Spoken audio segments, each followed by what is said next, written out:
job, Chef. Thanks. Who wants a drink?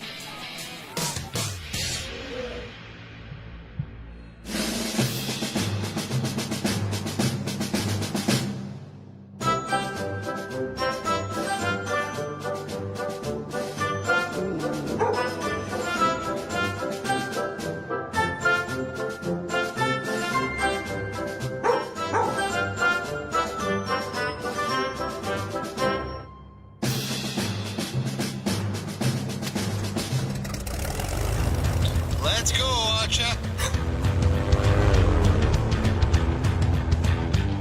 Beers away. Thank you, Archer. Looks like these guys are working up a tropical thirst, Archer. Thank you, Archer! Beers to the beach. Thank you, Archer! They look thirsty down there in the outback, Archer. We'll all be. Thank you, Archer! Yeah!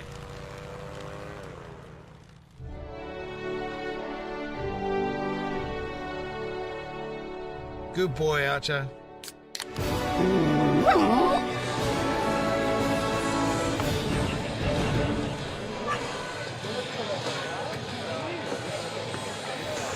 Hi, everybody, and welcome to the ballpark. I'm Ken Wilson along with CJ Barnes, and this is the opening game of round 4 of the 2023-2024 Australian Baseball League season.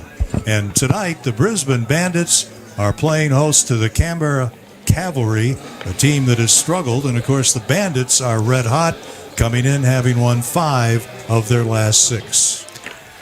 Ken, it is a good time to be a Bandits fan. After that 1-3 start down in Adelaide in round 1, they have bounced back to win 2 series in a row and now sit at 7-5, second in the ABL.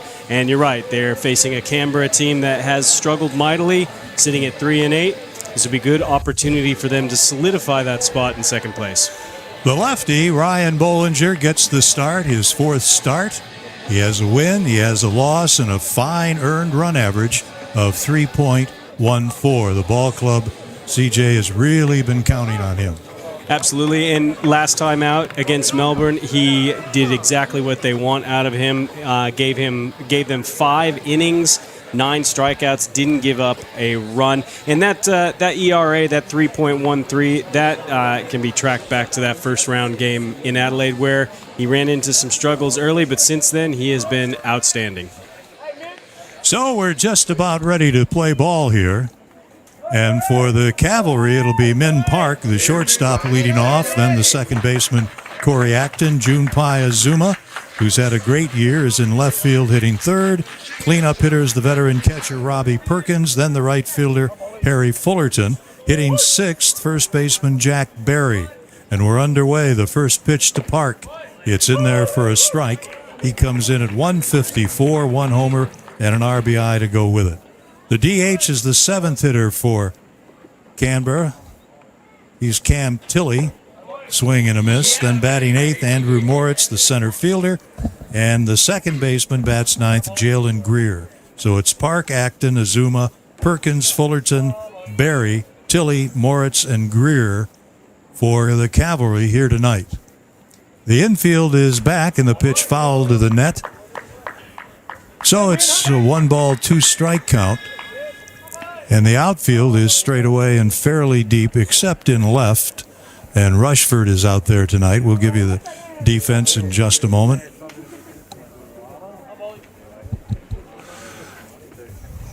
This one is fouled back to the screen. Nice night for baseball, hardly any clouds, and it is certainly warm enough. The club had an interesting series this past weekend in Melbourne. Not only was it cold, it was rainy. You could see it in their broadcast down there. Great job by their broadcast team. You could really see just sheets of rain coming across the outfield underneath the lights. It was, it looked very inclement. Another one fouled out of play by Min Park. Interesting, Park is leading off. He's had 39 at-bats here in the young season, a half dozen hits. And as a leadoff hitter, he has not walked. I can't guarantee you he's led off every game, But here you have a leadoff hitter without a walk this season. He takes a fastball upstairs. Yeah, 22 years old is Park, so still a young guy trying to figure it out. He spent the past 3 seasons with the Kia Tigers in the KBO, the Korean Baseball League. This one is hit to center field, starting to drop, and it falls in there in front of the center fielder Park. They throw to first base after a big turn by Min Park, but he gets back safely. You have 2 Parks in this game. Saiwan Park, the center fielder for the Bandits, and Min Park, the Cavalry shortstop, who has a Texas League single to begin the game. It's Saiwan Park out in center field for the Bandits tonight. He sat out the last series against Melbourne. He had an injury to his leg in the Sydney series. So you saw he didn't quite get that speedy break we're used to seeing from Saiwan Park. He may just be favoring that leg a little bit, trying not to do too much on it.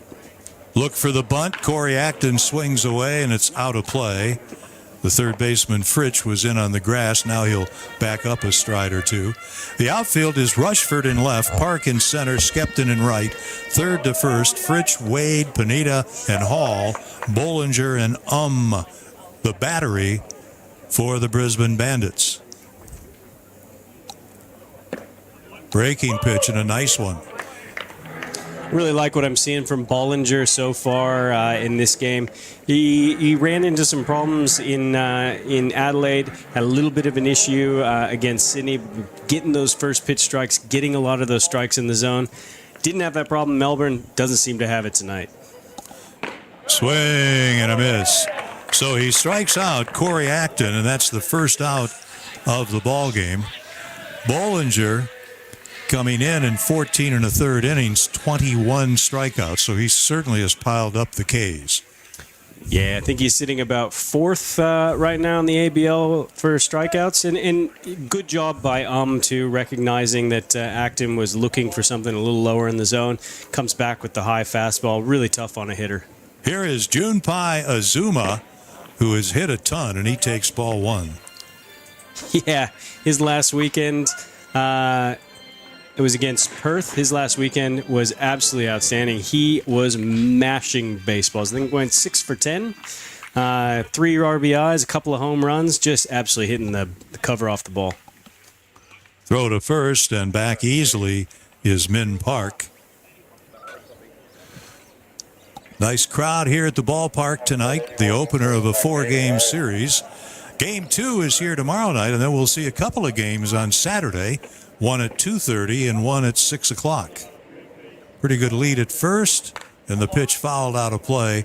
1 ball and 1 strike. I'm looking forward to that doubleheader. Yeah, it's gonna be nice in here in the booth, Ken, because we got a bit of air conditioning. Probably be a nice, good, warm Brisbane afternoon, but a perfect day to come see some baseball. 2 for the price of 1 on Saturday, so plan on coming out and being with us. The 1-1 pitch way high, and it's 2 balls and a strike. On deck is Robbie Perkins. Robbie Perkins, longtime Canberra Cavalry. Used to play with his brother Kyle before Kyle retired at the start of the season. Only 1 home run behind his brother for the all-time Cavalry home run lead. Throw to first and back easily is Park. The Bandits have the infield in double play depth in this spot. They'd love to get a ground ball and end the top of the first inning. The lights starting to take effect here. The sun has dropped below the horizon.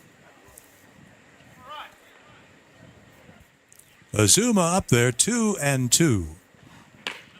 And a fastball moves him back. So a full count.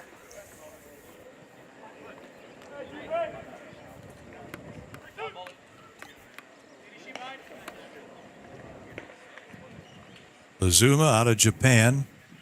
A lot of Japanese and Korean players in the league this year, and that's good to see. Presents a nice touch for the ABL. A chopper weakly to Fritsch at third. His throw is in time at first base. 2 away, and Min Park advances to second base.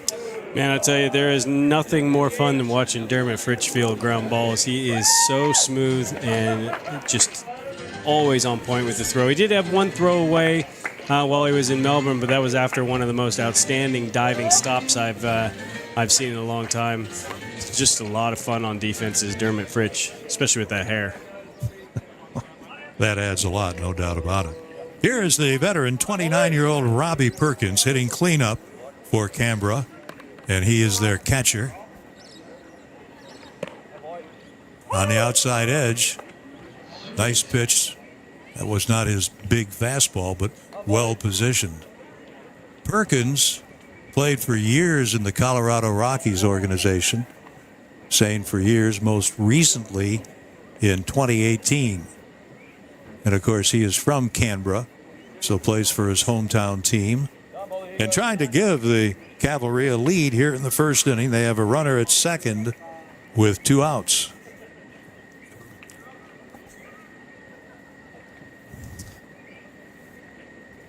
Bollinger taking his time with the runner getting a big lead, and this pitch just misses. 1 ball, 1 strike.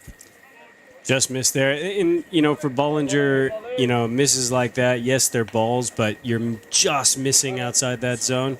The way he's looking right now, he just seems very much in command.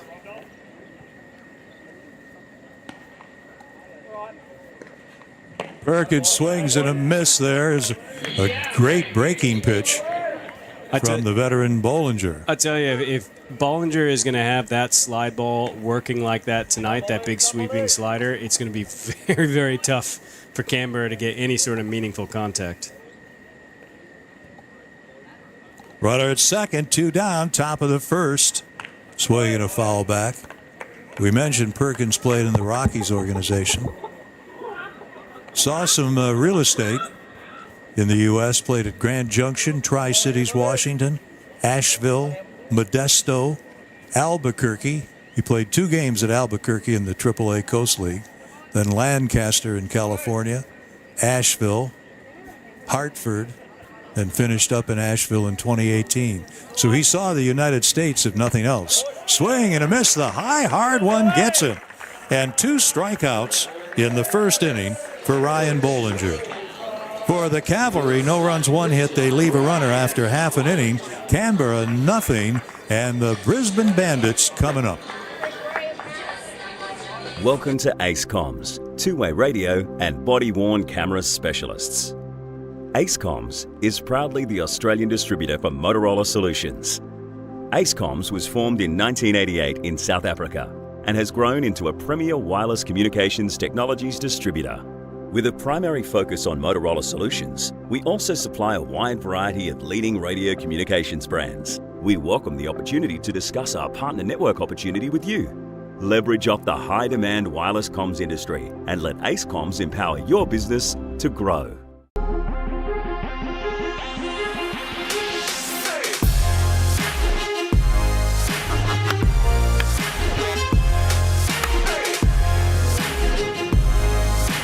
Yo, up the middle, another base hit. Last Sunday, now he banks one to right field. 2. Yo's back. At the track he got it. Pump and fire. Struck him out swinging. Brett Sports, the official equipment partner of the Brisbane Bandits.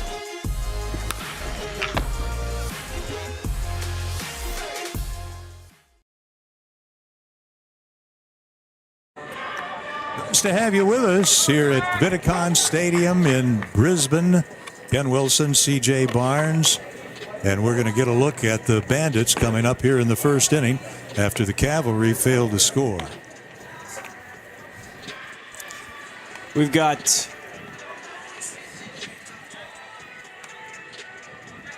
Kodai Hamaya taking the mound tonight for Canberra, coming out of the Yokohama Dena Bay Stars in the Japan Professional League. First year in Canberra. He's 1-1 so far, 2.57 ERA. So he's had a pretty good outing for Canberra as yet. First pitch in the dirt, and it's the leadoff hitter for the Bandits, Jack Pineda, playing second base tonight, coming in at 241, no homers, 3 RBIs. He's been playing shortstop recently. Did he swing? They say no. Third base umpire Adam Leake says he didn't go around. Tom West calling balls and strikes. He umpired in AAA ball in America during the past summer. Change, and that's in for a strike. Paul Latta coaching umpiring at first base. James Shields out at second, and we mentioned Adam Leake, the man in blue, and back at third. Pineda bounds one up the middle, may get through. It does, into center field. So Pineda, a big turn at first, and he'll hold on with a leadoff single here in the first inning. Seeing a chopper there from Jack Pineda, just sneaks it up the middle between second and the shortstop. Bandits on the move now with their leadoff runner on. And that'll bring up Dermot Fritsch, who comes in with a 4-game hitting streak, hitting .286, a home run and an RBI to go with it here early in the season. He looks at one low and inside, ball one. Fritsch was just an absolute pest to the Melbourne Aces pitching staff down south. He was just smacking singles left, right, and center. It was quite enjoyable watching him at the plate. The lefty Hamaya throws one high. So Jack Pineda leads off with a single. Dermot Fritsch up there. On deck is the shortstop Logan Wade. Center fielder Saiwan Park hits cleanup. Alex Skepton in right field follows him. The sixth hitter is first baseman Tayden Hall. Here's a high fastball. Batting seventh tonight for the Bandits is Andrew Soupy Campbell. He's the DH. In left field, hitting eighth, Milo Rushford. And Hee Young Chan batting ninth, is the catcher. The batting order, few changes from most of the games early in the season. This is game 13, and that's a strike. The big difference, Tayden Hall, who's been hitting cleanup, is down in the number 6 spot. And Milo Rushford, who's been leading off, is batting eighth, mainly because they both have been struggling with a bat. They have, with young bats like theirs, sometimes good to get them a bit lower down in the order. They start to, takes a little bit of pressure off. They can start to really focus on making that good contact. With Logan Wade coming back into the lineup, it allows Shane Watson to do just that. They look for two on the Cavalry infield, and here's a bounder foul. And third base coach Don Lutz makes the play. Coaching over at first for the Bandits, Matt Roxburgh.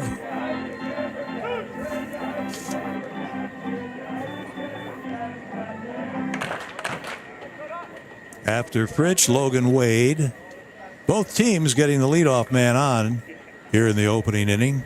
Amaya's fastball, strike 3 call. And that's one away.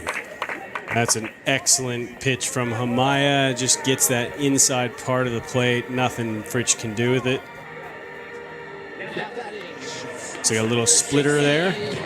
Maybe a little splitter or cutter. Just paints that inside corner. So here, back in the lineup, is Logan Wade. He missed a lot of action with an injured calf, and the off-speed pitch is low. He did play while the club was in Melbourne this past weekend in a couple of games here in the local league, which certainly helped get him back ready to go for ABL action. Yeah, the Windsor Royals, they call Vidicon Stadium home when the Bandits aren't here. Played a couple of games with them.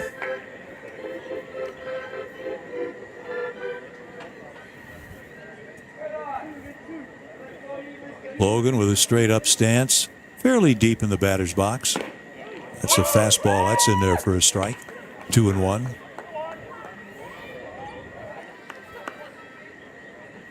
Wade has had only 11 at bats and has a couple of hits. He's driven in 1 run. Saiwan Park is on deck for Brisbane. That's a strike. 2-2, so it goes from 2-0 to 2-2.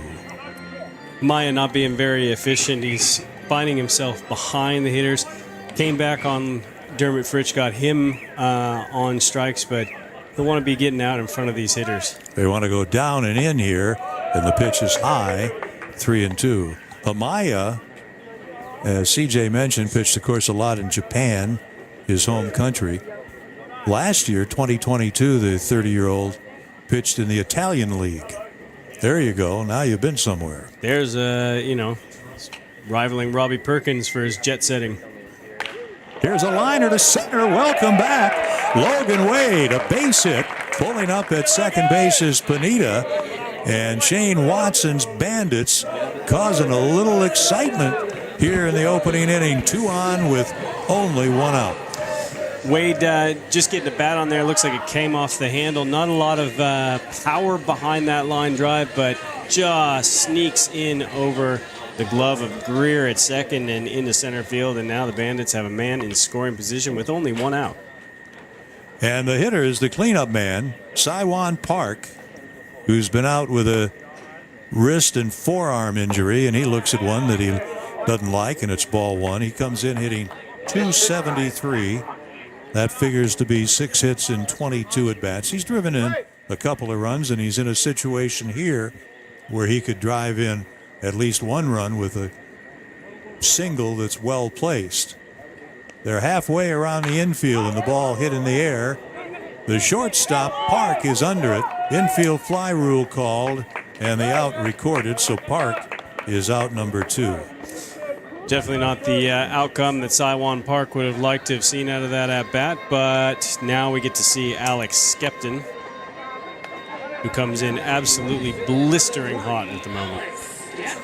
He has a .400 average with a home run, 5 RBIs. Easy math. He's had 25 at-bats and has 10 hits. Nothing like simple arithmetic. And a big exclamation point home run down in Melbourne in Game 4. He's aggressive on the first pitch. Chops it into the third base Canberra dugout. Skepton, from this area, got interested in baseball after he played softball. Made the transition. He grounds one to the right side. Greer gobbles it up. Throw to first is in time. 4-3 for the 3rd out in the inning. No runs, a couple of hits. The Bandits leave 2. And after an inning here in Brisbane, there's no score. You're watching the Australian Baseball League on Baseball Plus.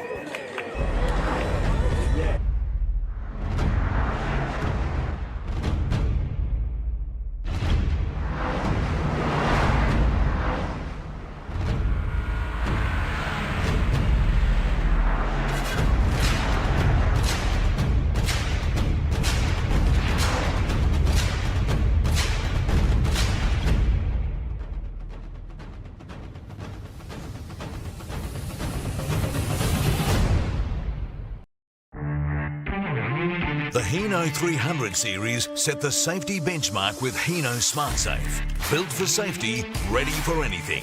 That's another Hino advantage.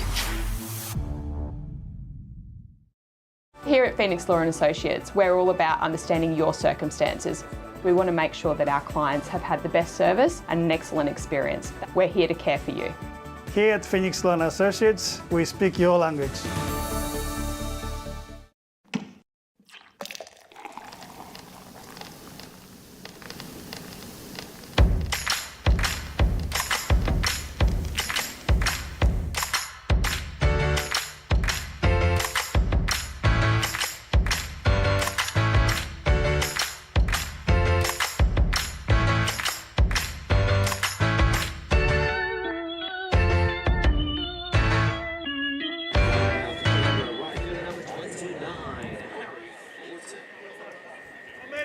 Here we go in the Canberra Cavalry second inning. Fullerton, Barry, and Tilley against the veteran left-hander, Ryan Bollinger. Harry Fullerton leading off for Canberra. He born in Sydney, Australia, went to Odessa College in Texas, University of New Mexico, and Albuquerque. Played last year for Sussex County in the Frontier League. Ended up with a 111 batting average in 7 games. Swing and a miss, 0-2. The obvious question is, where is Sussex County? And the not so typical answer is New Jersey. Sussex County in New Jersey. Augusta, New Jersey, no less. Fullerton grounds one foul. He's in the hole, 0-2.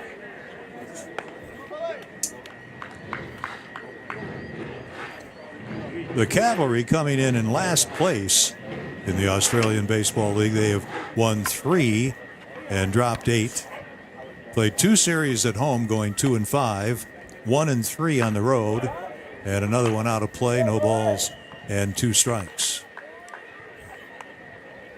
The Bandits 7-5. They won 1 of 4 at Adelaide, then won 3 out of 4 here against Sydney, and 3 out of 4 last weekend at Melbourne.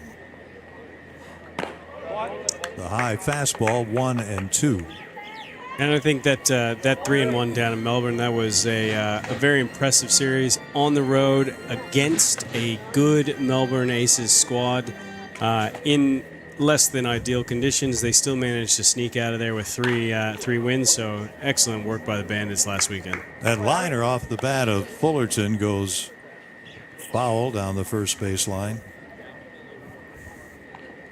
Bollinger, of course, has bounced around. I mean, he's really been some places. We could spend most of the game just talking about his career. Here's the 1-2 pitch. And that one is ripped to left. That drops in for a base hit. So Fullerton is aboard, leading off here in the second inning. Just his 3rd hit of the season. Harry Fullerton, he absolutely smokes that one into left field. Good piece of hitting there, and that paves way for big Jack Barry.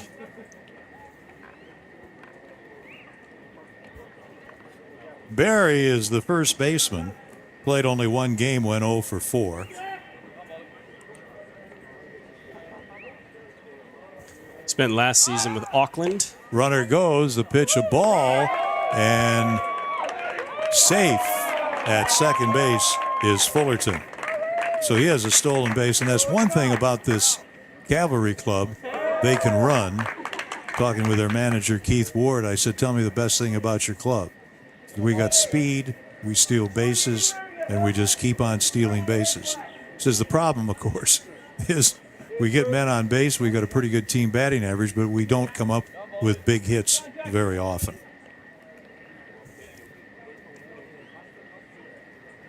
Jack Barry pushed back by a fastball, and the count is 2-0, so a pretty good hitting count here for Barry. Yeah, Fullerton is 3rd steal on the season. Of course, his teammate Corey Acton starting tonight at 3rd base. He's got 11 steals, leading the league. Just an absolute dynamo on the base path. Another fastball tight.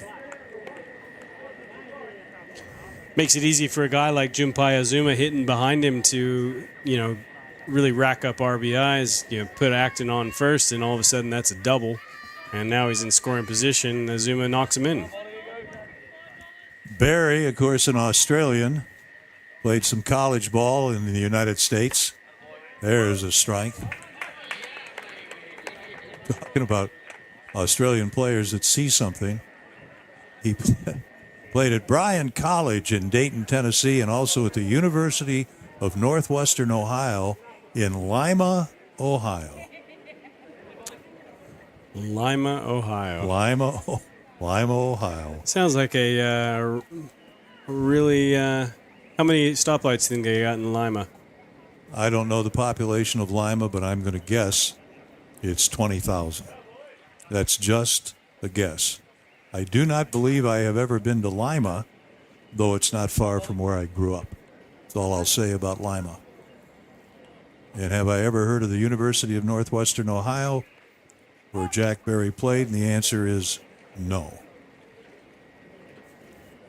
Well, you were you undershot that population by just a touch. 35,000 as of the census in 2020 is in Big city, Lima, Ohio. Big city, Lima, Ohio. Biggest city it's near. A teeming metropolis, as they say. Foul back. The largest metropolis near Lima would be Toledo. Home of the Mud Hens. And Toledo is less than an hour south of Detroit, which is a bigger metropolis. It is. And it does have a Major League Baseball team, last I looked. It does, still. No, they're still there? Yep, yeah, they're still there. Well, that's good. I believe they just signed Kenta Maeda. Little grounder off the foot of Berry. Is there more to that story? No, they signed Kenta Maeda. I don't know what that does for the Detroit Tigers, but, you know, they're very, very little has sort of transpired in Major League Baseball in the hot stove, as it were. Waiting for, of course, the biggest domino of all the fall. See where Shohei Ohtani ends up spending the 2024 baseball season. The Winter League meetings are in progress this weekend, which means usually quite a few trades, and there have been a few in the first few days. There have. But I think all eyes are definitely on what happens with Showtime. See where he ends up. This is a tough play for Fritsch. His throw in time. Nice play, and he had a good base runner to get. So Berry is retired. Harry Fullerton moves from second to third. So Canberra has a runner in very good scoring position, third base, with only one out. Fritsch made that one look easy, but I can tell you it was anything but. That slow roller there, you know, Berry does move okay, but, you know, certainly not a speedster like Fullerton or Acton, so he had a bit of time, but great play there by Dermot Fritsch, something we're getting used to saying. Yeah, very much so. You know, they like to say in baseball, you don't win without good defense and pitching, and you're probably not going to have good pitching without good defense. And now the Bandits' defense is pulled in. The batter is Cam Tilley, 2 out of 14. And he takes a fastball right there, strike one. Yeah, Cam Tilley only played 5 games for the Cavalry so far, 14 at-bats. As you said, only a couple of hits, so he's hitting 143. But in a dangerous spot here, all he needs to do is get that ball into play. He fouls it out of play. And Bollinger, you know, he's doing exactly what he needs to do. Get ahead, try and work maybe that sweeping slider back on that back foot of Tilley. Try and get a swing and a miss here, something in order to keep Fullerton stuck on third base. No score here in the second inning. Runner at third and the fastball high. That's a good spot right there with that fastball. Went upstairs. He's been getting guys on that high fastball all season, but also that's going to change the elevation of Tilley's eyes. Now he comes back with something breaking, something moving down low. You get a lot of swing and miss that way. Good spot for a strikeout.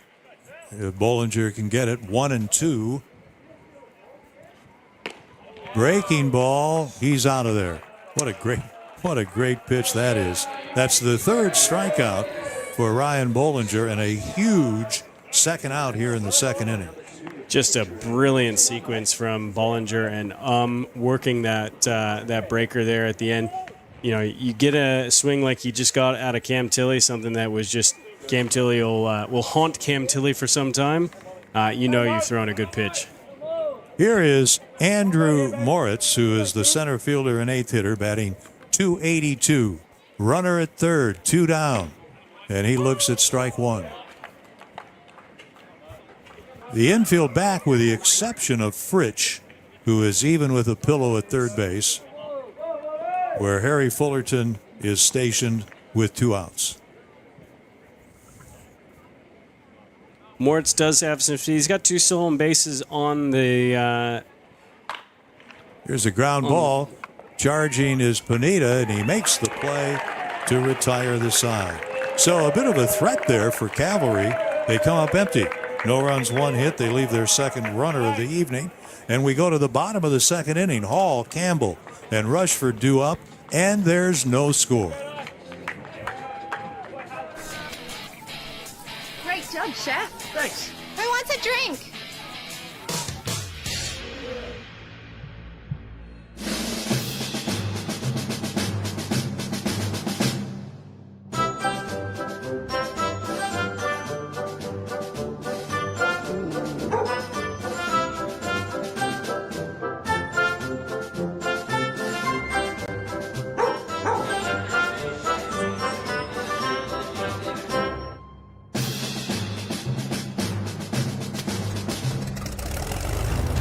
Let's go, Archer.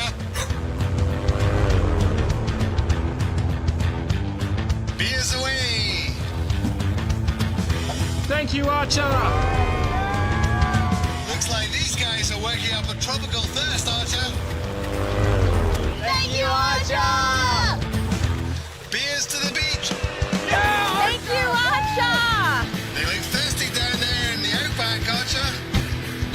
We'll all beat. Thank you, Archer! Yeah!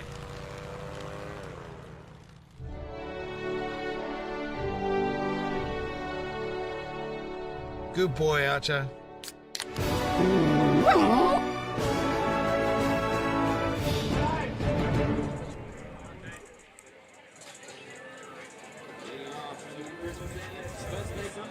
Nice to have you with us. You get a look at a lot of the ballpark, some hitting cages down in that right field area down the line. Nice big grandstand above the home first base Bandits dugout. And going to work here is Kodai Hamaya. And he's facing Taden Hall, Soupy Campbell, and Milo Rushford. No score, bottom of the second inning. Taden is 8 for 42. That's 190. No home runs, no RBIs. Pitch is high. Interesting, Taden has never hit a home run. He's had a very short pro career, but has never hit a home run. And he pops this one up near second base. Park is there. He's got it, and there's one out. And it looks like he misses out there. It's surprising from Taden Hall. He's a big boy, strong kid, got a great swing on him, makes a lot of contact, but I think he just hasn't quite developed that launch angle concept, trying to get a bit more under the ball and driving it out. Here's Soupy Campbell, ball 1. Hall is interesting. He kind of laughs when you ask him about that. And he says, I've hit a couple of home runs in spring training. I've had a couple at the top of the fence, but I've never in a real game hit a home run. I said, well, it'll come soon. Yeah, it will. It will. And you know what? This is the type of park that can really sort of boost that confidence with that sort of thing, because we have Home Run Alley out there into right center. So I reckon we'll see Taden Hall hit at least one this season. Okay, that's one anyway. That's pretty good. Yeah. He'll get his first. He'll get his first. Soupy Campbell, speaking of home runs, has one, and of course that was the Grand Slam recently. So he has 8 RBIs, and he is gone. Coming in, hitting 186. He's out number 2 here in the second inning. That is strikeout number 2 for Kodai Hamaya. Nothing too fancy there. Just looks like a bit of a split finger fastball diving away from Soupy Campbell. Campbell just got a bit fooled on that. First pitch misses to the youngster Milo Rushford, hitting 205, no homers, 1 RBI. So he's had 44 at-bats, 9 hits to get to 205, and he pops it up. First baseman and the second baseman, and the second baseman makes the play, Greer, and down go the Bandits, 1-2-3 in the second inning. This game moves on to the third. There's no score, and this is Brisbane Bandits baseball on the ABL's Baseball Plus. Welcome to Ace Comms, two-way radio and body-worn camera specialists. Ace Comms is proudly the Australian distributor for Motorola Solutions. Ace Comms was formed in 1988 in South Africa and has grown into a premier wireless communications technologies distributor. With a primary focus on Motorola Solutions, we also supply a wide variety of leading radio communications brands. We welcome the opportunity to discuss our partner network opportunity with you. Leverage off the high-demand wireless comms industry and let Ace Comms empower your business to grow.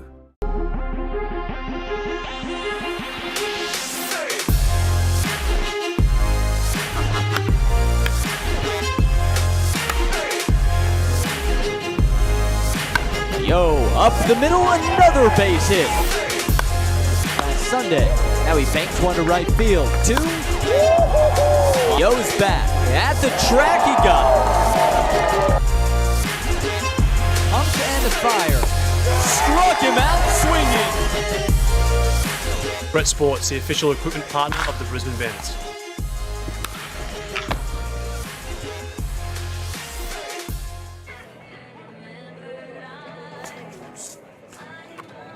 Ryan Bollinger, his fourth start of the year. He went 5 in his first start, 5 in his second start, 4 in a third in his most recent start in Melbourne. And he has it his way so far. He'll face the 9-1 and 2 hitters here in the third, Jalen Greer, Min Park, and Corey Acton. Had to cope with a leadoff single from Harry Fulton in the top of the second, but worked around that with an excellent strikeout of Cam Tilley, and now goes back to work against Jalen Greer. Greer, a 22-year-old, and he takes strike 1. Playing second base. He's pretty tall for a second baseman, 6'3".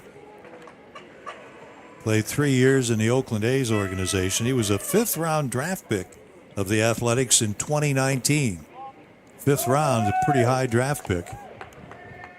But now he's not even in an organization. Playing here in the ABL for the Canberra Cavalry. The Cavalry have had a leadoff single in each of the first 2 innings, and that pitch misses. And Greer spent 2022 with the Athletics, but ended up with Windy City of the Frontier League. Breaking pitch, he starts to swing and goes too far. 2 balls, 2 strikes. See quite a few players in the ABL who have at least had a cup of coffee in the Frontier League, one of the independent leagues in North America. This ball is skied off first. Hall is over there, has the room, and he makes the catch, and that's 1 away here in the 3rd inning. Excellent work from Hall, keeping an eye on that, tracking it down in foul territory. It's tough for a first baseman. You're trying to track that foul ball or that ball up in the lights, up in the sky, especially with the way that Vidicon Stadium is shaped. You have a sort of a jut in where that bullpen comes in, and trying to work around that area kind of gives you a bit of a spook. Here is, not for the faint of heart, here is Min Park, who singled to center to start the game. With 1 out, advanced to second on a ground out and was stranded there when Robbie Perkins struck out. There's strike 1. We mentioned the Frontier League. It's a pro league. It's an independent league, which means it's not directly affiliated with Major League Baseball. Chopper towards short. Logan Wade throws him out. 2 up and 2 down.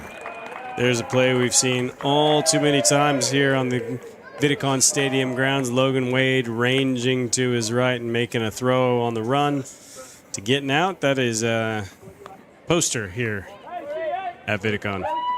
It brings up Corey Acton. We mentioned independent leagues. You got the Frontier League, the American Association, the Atlantic League, and also to some extent the Pioneer League. Here he is again. That's the same play, isn't it? Looks like it. It's not a replay. They gunned down Corey Acton. Boy, oh boy. Ryan Bollinger made that look easy. He has retired 6 straight hitters, and the game moves to the bottom of the third. No score.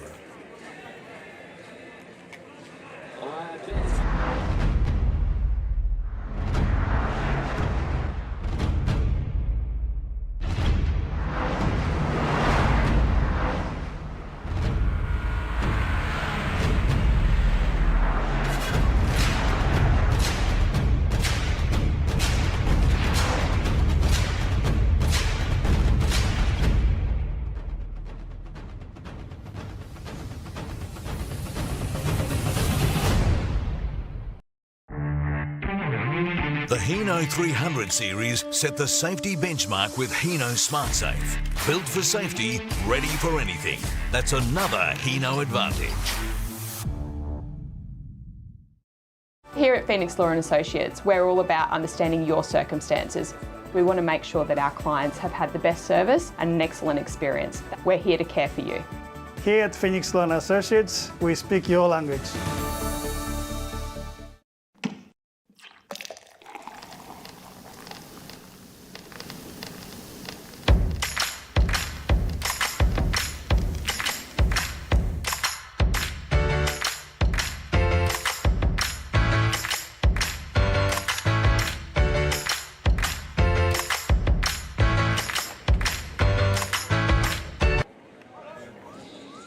The left-hander, Kodai Hamaya, making his 4th start, 1 win, 1 loss. Excellent ERA, 2.57. And he goes to work in the 3rd. The 9th hitter, Hee Young Chan,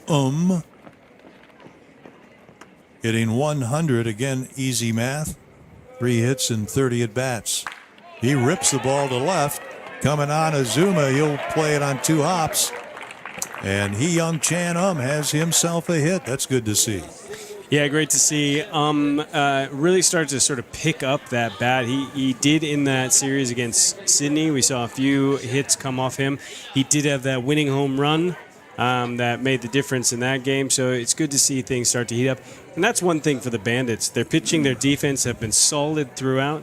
If those bats can start to come around with some regularity, they're going to be very, very tough to beat. That's a very good point. Here is the leadoff hitter, Jack Pineda. Yeah, the Bandits, their offense just hasn't been there. Team batting average of 209, that tells you quite a bit right there. Although the on-base percentage is also pretty low. 271, that's worst in the league. So you need, to go with a good defense and a good pitching, you do have to have some offense if you're going to win a lot of games. You do, because there will be times when the defense and the offense or the defense and the pitching maybe aren't at the top of their game. Luckily, so far they have. But you even look at the Melbourne series, it was only 1, maybe 2 innings where they actually scored their runs that led to the wins. Everything else was just all pitching and defense. Cavalry looking for 2. Pineda up there 2-1. Here's a ground ball to Greer. He'll go to Park. That's 1 on to first. Not in time. So Pineda safe at first on the 4-6 fielder's choice to cut down at second base. Yeah, tough break there for Pineda. Not a real strong ground ball, but enough slowness on it for him to motor on down. Pineda very quick. Got down the line quickly there and saved the double play. So Dermot Fritsch will come up. Called out on strikes in the first inning. We mentioned at that time he has a modest 4-game hitting streak. Fastball is high. Fritsch, in 3 seasons with the Bandits prior to this season, played in 50 games, hitting .236. So his .286 average coming into tonight is quite an improvement.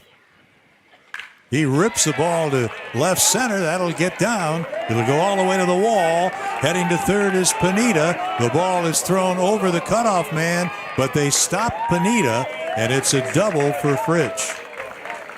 Love to see Dermot Fritsch continuing that good work. Great move by third base coach Donald Lutz, holding Pineda up. That ball got in a hurry from Moritz, and Greer was looking to fire home. So good work by Lutz, not getting Pineda caught up in a bad situation. Moritz tried to hit the relay man Park and missed him. but there was no harm. Now the infield back, the first baseman is even with a bag and well off the line. That's Barry. And here is Logan Wade, who hit a single to center back in the first inning. So he is 3 out of 12 here in the young season. Big spot here. Pitch is low and in, ball one. So you've got 2 runners in scoring position with only 1 out. And this is a situation the Bandits have found themselves in quite a bit this season and not been able to capitalize. In the recent games, they've been able to turn those runs over a bit more. We'll see what happens here. Right kind of ground ball even gets you a run here. Obviously, a fly ball gets you a run. And this one is fouled. 1 ball, 1 strike. As they say, there are so many ways to score from third base. 10 of them, in fact. And I'm not going to name them, but the 2 simple ones are wild pitch and pass ball, although it's a little trickier here with not much distance behind home plate. But you got a runner at third with less than 2 outs. You've got a great shot to score. Down and in. 2 balls and a strike. And Logan Wade, he's been around for a long time, consummate professional. He knows what he has to do up there. And, you know, if you're Shane Watson, you want a guy in this position, Logan Wade's a good guy to have there. 2-1. Can he sit on fastball? Probably not. And he gets a breaking ball and doesn't connect. So all of a sudden it's 2-2. That's what happens when you get a guy, a veteran like Hamaya. You know, they feel comfortable throwing those sorts of breaking pitches. You get a young pitcher out there, he might think, I got to throw a fastball, throw a strike. Hamaya doesn't have that same sort of fear, relies on that breaking stuff, and a good one there. So it's a 2-2 situation. You would guess Hamaya would throw the breaking ball again. Let's see. And he misses, 3-2. So if you're going to throw a breaking ball 2-1, and you're going to throw a breaking ball 2-2, you're going to throw a breaking ball 3-2, or you should. Depends on how he's feeling about it. His breaking pitch has been very good tonight. He probably, I would not think going back to it would be a bad idea. There he goes. Big chopper to the first baseman. A run will score. Barry tags out Logan Wade, and the Bandits take a 1-0 lead here in the third inning. Fritsch advances from second to third. So that gives you an idea. It isn't all that difficult with less than 2 outs to get a runner in from third base. No, that was just good work by Logan Wade. You know, he saw that breaking pitch coming in, didn't try and do too much with it, just wanted to get a bat on there, and it worked out perfectly. That high chopper, Barry had nowhere else to go. Can Park pick up Fritsch with 2 outs in the third? 1-0 Bandits, and that's in for a strike. Saiwan Park hitting cleanup, popped to short in the first inning. He came up in the first inning with runners at first and second and 1 out, and he had that pop-up. Here he is with 2 outs in the third inning and a runner at third. So he's had 2 RBI situations, and he takes that one a tad bit low. 1 ball, 1 strike. I'll tell you what, if he was in a cheeky mood, he might lay a bunt down the third baseline. Acton is playing well off the third baseline, almost at shortstop at this point. Yeah, the infield plays him as a dead pull hitter. The outfield plays him straight away, really. That's a strike. Not much of a pitch to hit, but good enough for a strike. And all of a sudden, Saiwan Park finds him in the hole, 1-2. Yeah, I think Park would have liked to have had that pitch back. That was, you know, it was a tough pitch to hit, but definitely the only one that he's going to see that's going to be that good. He's able to get a piece of that breaking ball. You're not going to sit on fastball with Kodai Hamaya. That's for sure. No, but his breaking pitch is so tough. It seems to be so tough to hit for the Bandits hitters. You know, it's got that sharp snap to it, and it's fooling them and getting that weak contact. So you're going to have to sit on fastball eventually. There's a fastball popped up. Third baseman Acton, foul ground. He's there, and he makes the catch, and that retires the side. So the Bandits get a run here in the third. Logan Wade picks up the RBI, and after 3 innings tonight at the ballpark, the Bandits lead the Cavalry 1-0. This is the Australian Baseball League on Baseball Plus. Great job, Chef. Thanks. wants a drink?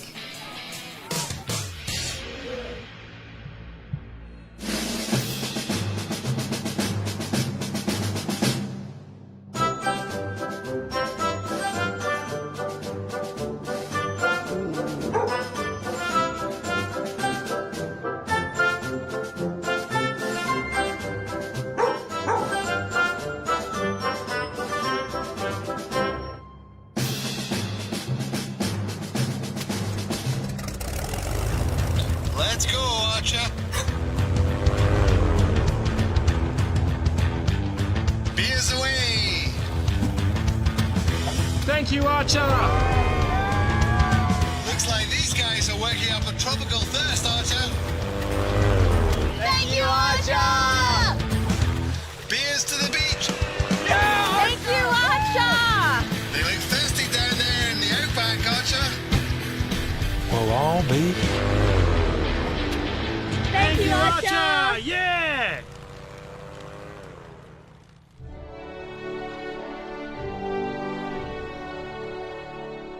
Good boy, Archer.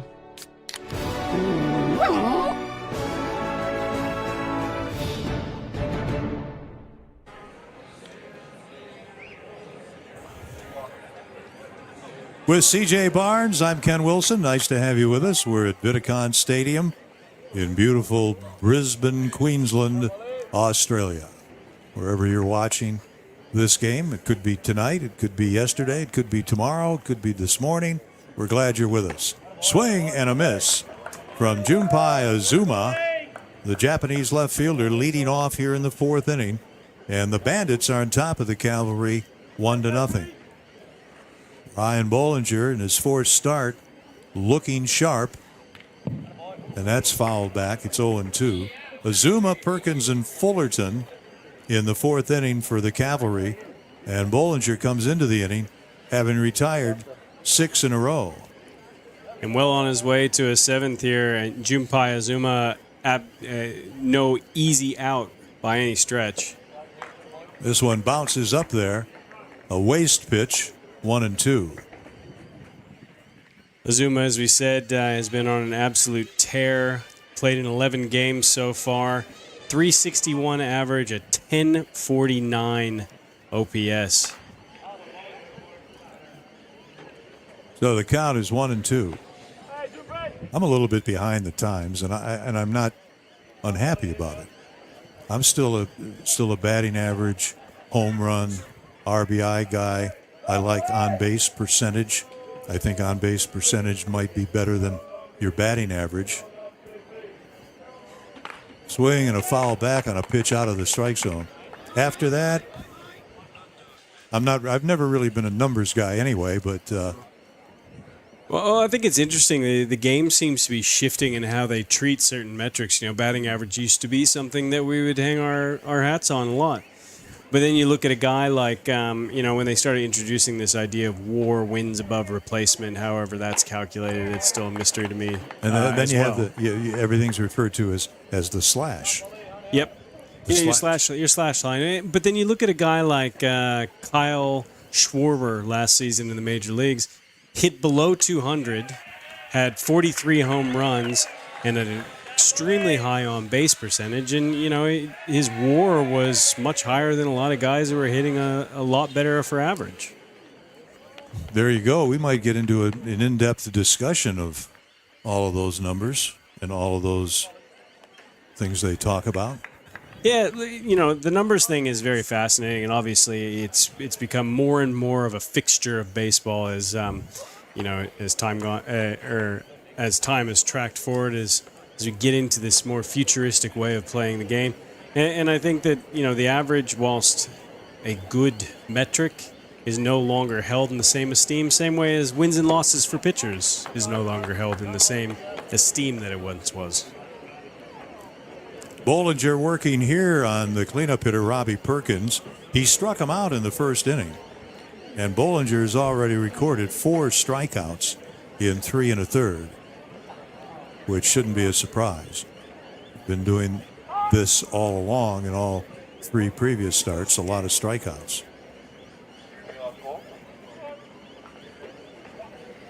I like Perkins' cleats. Those are some good-looking, those orange cleats down there, those are some good-looking spikes. You got to shop around for those. Oh, that pitch misses. Those feel like a custom order right there.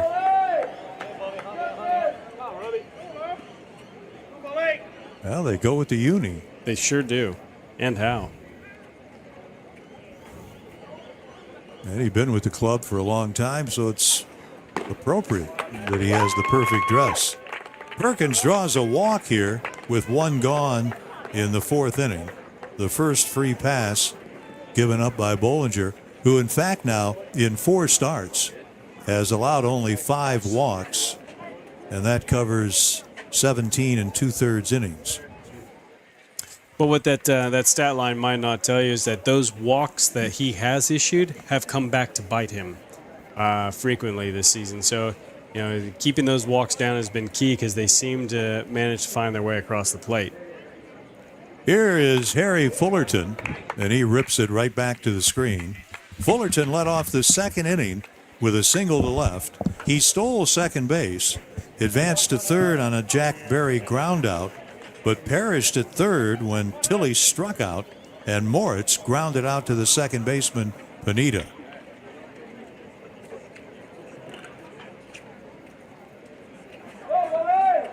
I don't like his shoes as much as I like Robbie Perkins. No. The runner goes, the pitch high, a ball so strong, throw. That baby's on the money, boy. Has been extremely impressive with his arm, and for that matter, in his general catching talents. I mean, he has been impressive. Yeah, if the Milwaukee Brewers were looking to see, the Kansas City Royals were looking to see some good work out of they've seen it the past few games. He's caught a few guys stealing, but that throw is just such a bullet. Fullerton swings and misses at a breaking ball in the dirt. And if I'm Ryan Bollinger, that's just such a gift to have something like that. Perkins got a great jump. He runs pretty well for a catcher, but throw couldn't have been more on the money. We mentioned it earlier that the Canberra Cavalry run a lot, steal a lot of bases. Be interesting to see if can even come close to shutting them out in this 4-game series. Well, I tell you, the one that, not that I want to see him on base, but I would love to see a Corey Acton, Hyung-Chan matchup, because Acton has been very active on the base paths, and arm is outstanding, so that'd be a fun one to see. Boy, that did miss by much. Bollinger really, really wanted that for strike 3, and the count goes full. Tom West usually with a very good strike zone, but I'd have to side with Bollinger on that. That one couldn't have thrown that one any better, I don't think. 3-2 on Harry Fullerton. 2 outs, nobody on in the Canberra 4th inning. They trail the Bandits 1-0. Big bounder to Wade, and he throws him out. A walk, an attempted steal, averted, and that's the story in the Cavalry 4th inning. Alex Skepton, Taden Hall, and Andrew Soupy Campbell due up in the Bandits' half of the 4th. And Brisbane leads this one 1-0.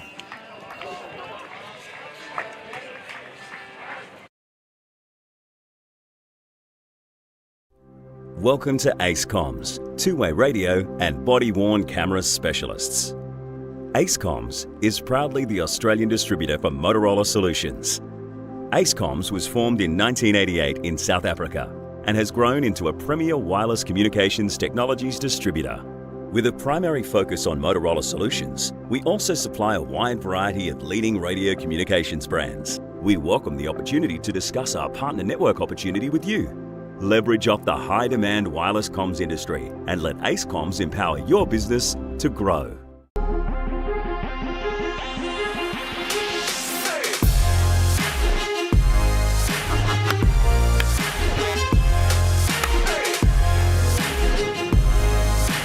Yo, up the middle, another base hit.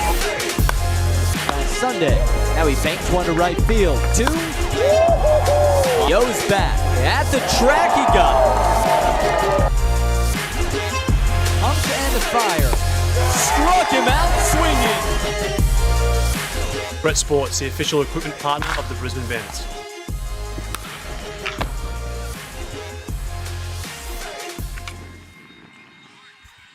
Well, we talk about all the fun here at the old ballpark, Vidicont Stadium, and it is always fun to be out here. A lot of activities between innings and a lot of good food, obviously. Great music being played. It's just fun to be here. There's the first pitch. It's a strike call to Alex Skepton, who was the final out in the first inning.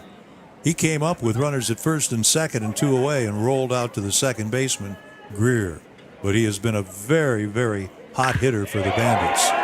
He hits this one down the line and left. It'll go all the way to the wall. Skepton racing to second. He'll go in easily, and he has himself a stand-up double to lead off in the fourth inning.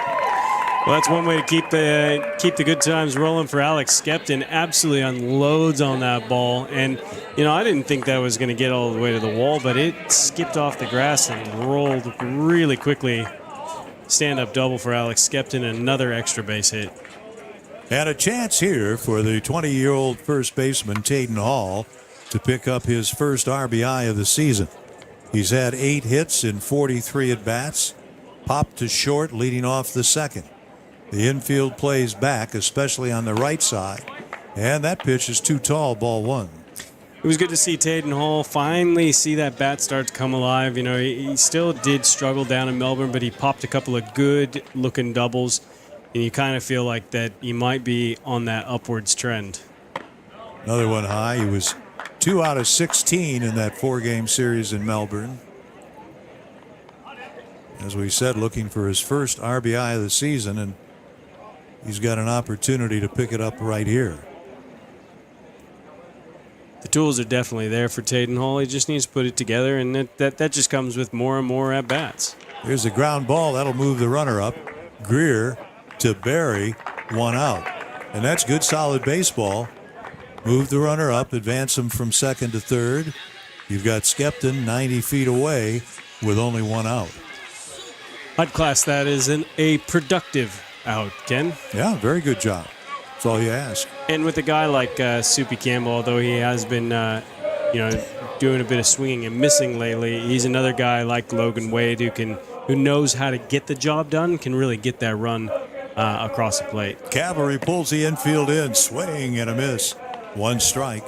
Campbell struck out in the second inning. He's driven in 8, trying to pick up Skepton here and add to the Bandits' 1-0 lead against Kodai Hamaya, the 30-year-old southpaw. Low and away. 1 ball, 1 strike. Driven in 8, of course, 4 of those on that big grand slam home run against Melbourne in Game 1. That was a particularly sweet home run, I think, for Andrew Campbell as they pitched around Hall to get to him. Upstairs, 2-1. And runners on second and third, they intentionally walked Tayden Hall to get to Soupy Campbell. Second pitch, smacks one over the right center wall. It was a pretty sweet moment, I think, for the veteran. He chops this one down to the first base coach. Barry beats him to it. Gives a youngster a baseball. So Campbell up there, 2 balls, 2 strikes. The infield in, Acton at third, Park at short, Greer at second, Barry the first baseman. Amaya and Perkins, the Cavalry battery. And Campbell looks at one low and outside. Good block there by Perkins. Keith Ward's club has Azuma in left tonight, Moritz in center, and Fullerton out in right field. I think it's interesting they have the infield playing in the way that they do, especially given it's still early in the ball game. You're only down 1. Clearly, Keith Ward wants to prevent any more runs the way Ryan Bollinger is pitching. Foul back. 2 balls, 2 strikes on Soupy Campbell.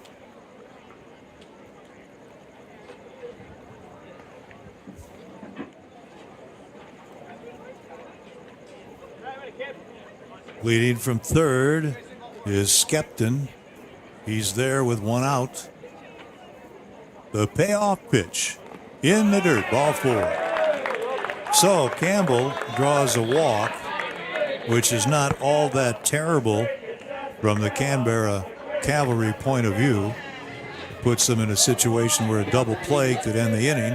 Time is called. We're going to get a conference out on the mound.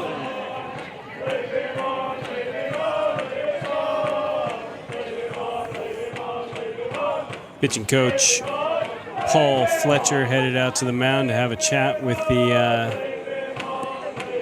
veteran pitcher. Plate umpire Tom West comes out and says, "That's long enough. Let's play ball."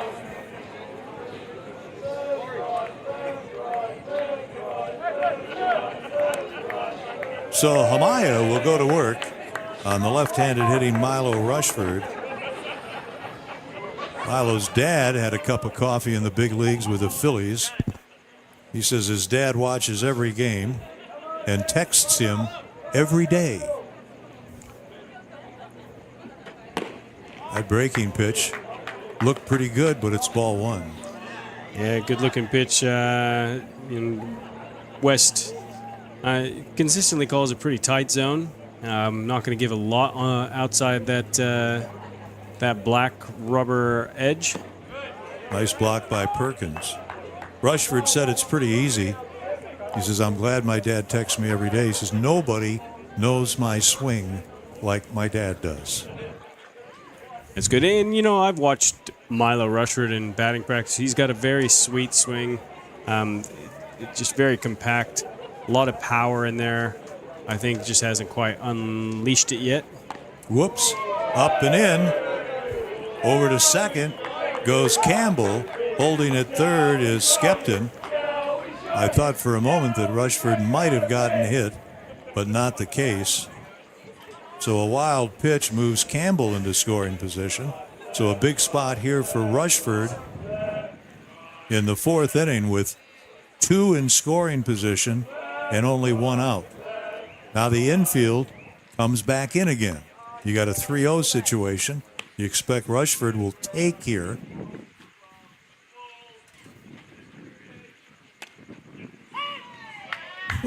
And hitters have for years talked about the Japanese and the Asian pitchers.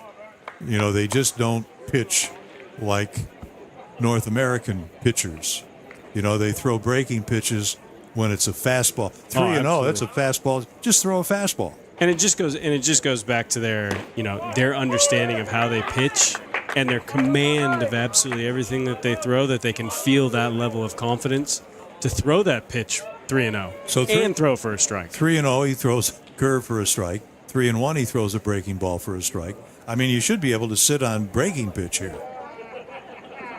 And that's what gets him. So he goes 3-0, and then Amaya throws 3 breaking balls to Rushford to strike him out. That's a big second out here. Huge. You know, the one thing you can't do with runners in scoring position, 1 out, is strike out, and Rushford does that. You know, credit to Amaya for throwing 3 straight pitches that were, 1, very tough to hit, and 2, strikes. First pitch to popped up shallow right. The second Sacker Greer makes the catch. So the Bandits have a wonderful situation. Runners at second and third with 1 out, but unable to score. 4 innings complete here at Vidicon Stadium in Brisbane. And the Bandits lead the Cavalry 1-0.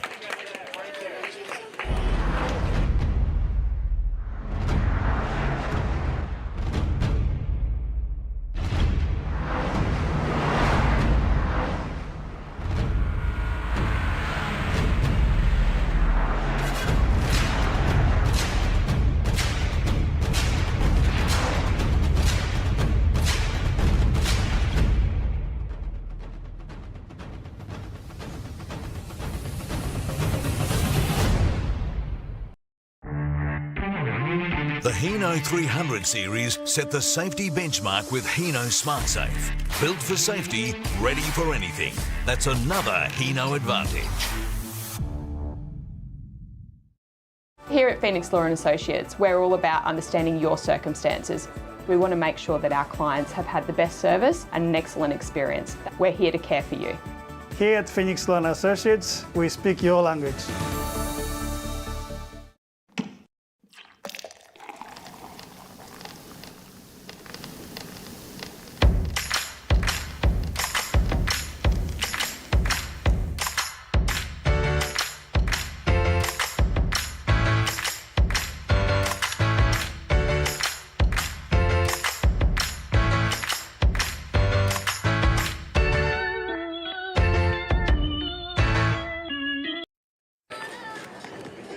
At the ballpark, enjoying a beautiful evening, the Bandits have a 1-0 lead behind Ryan Bollinger. And they're off. Here we go, the bike race. Look, slow start there for old 44. Couldn't quite get her feet on the pedals, but look at her go. That's determination. That is. That guy got just stitched up. And now she kind of thinks she's going to groove and almost loses. But she did go across the finish line first. Jack Berry grounds the first pitch from Bollinger foul, and it's strike one. Berry, Tilley, and Moritz in the 5th inning for the Cavalry.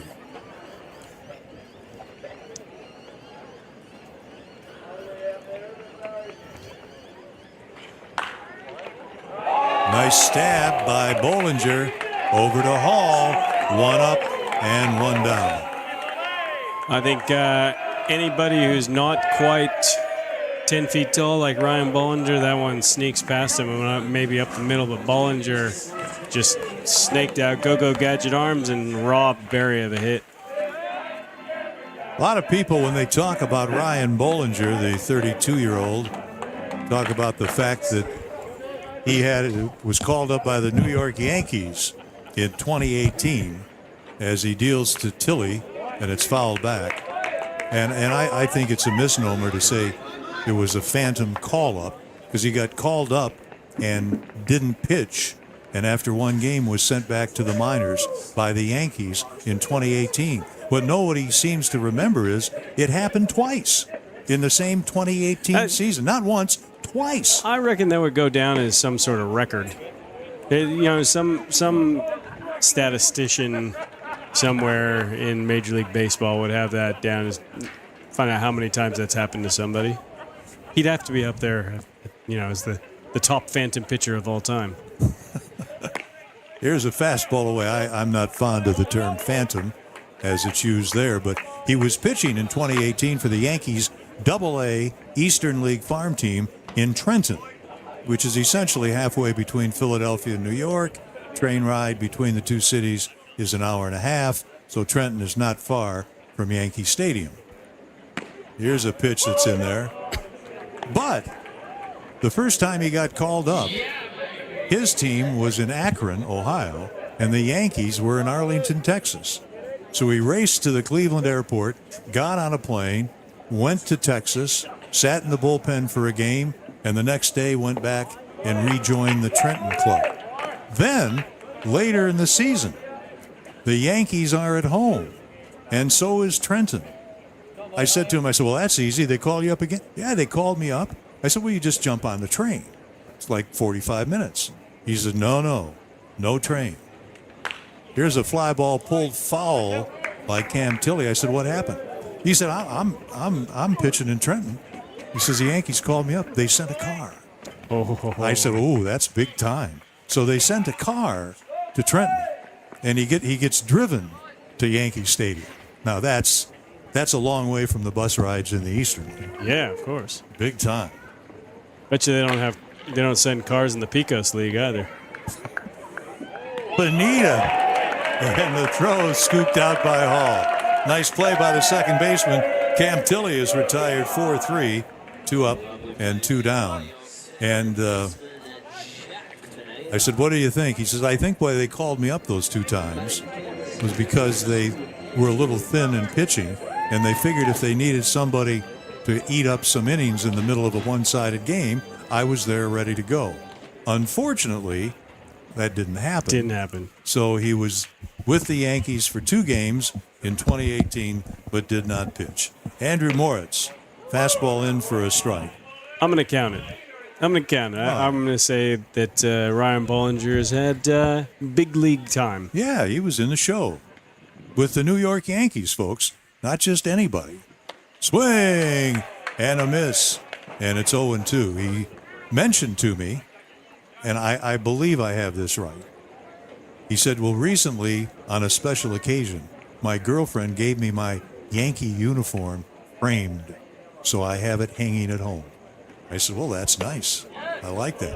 Not too many people can, when you go in their house, can go, you see that? That's the uniform I wore game-worn. with the New York Yankees. No, there's not. That would be pretty spectacular. 1 ball, 2 strikes on Andrew Moritz, who rolled out to Pineda back in the 2nd inning for the final out. That's a good-looking pitch. Great pitch. 1, 2, 3, the story. And that's 5 strikeouts for Bollinger. 4.5 innings have been played here at the old ballpark, and the Bandits have themselves a 1-0 lead. And this is the Australian Baseball League on Baseball Plus. Great job, Chef. Thanks. Who wants a drink?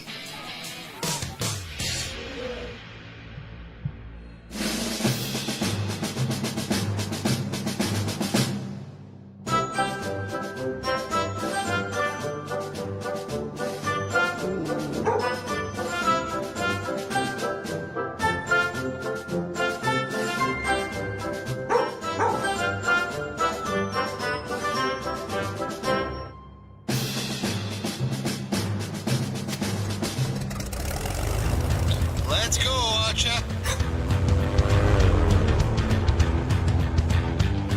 Beers away. Thank you, Archer. Looks like these guys are working up a tropical thirst, Archer. Thank you, Archer! Beers to the beach. Thank you, Archer! They look thirsty down there in the outback, Archer. We'll all be. Thank you, Archer! Yeah!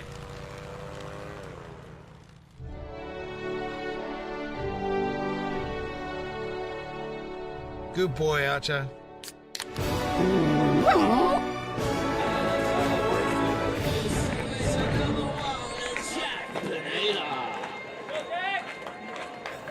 The Bandits would love to add to a 1-0 lead, and the first pitch of the 5th inning hits Jack Pineda, so he's going to stand at first base for the 3rd time tonight.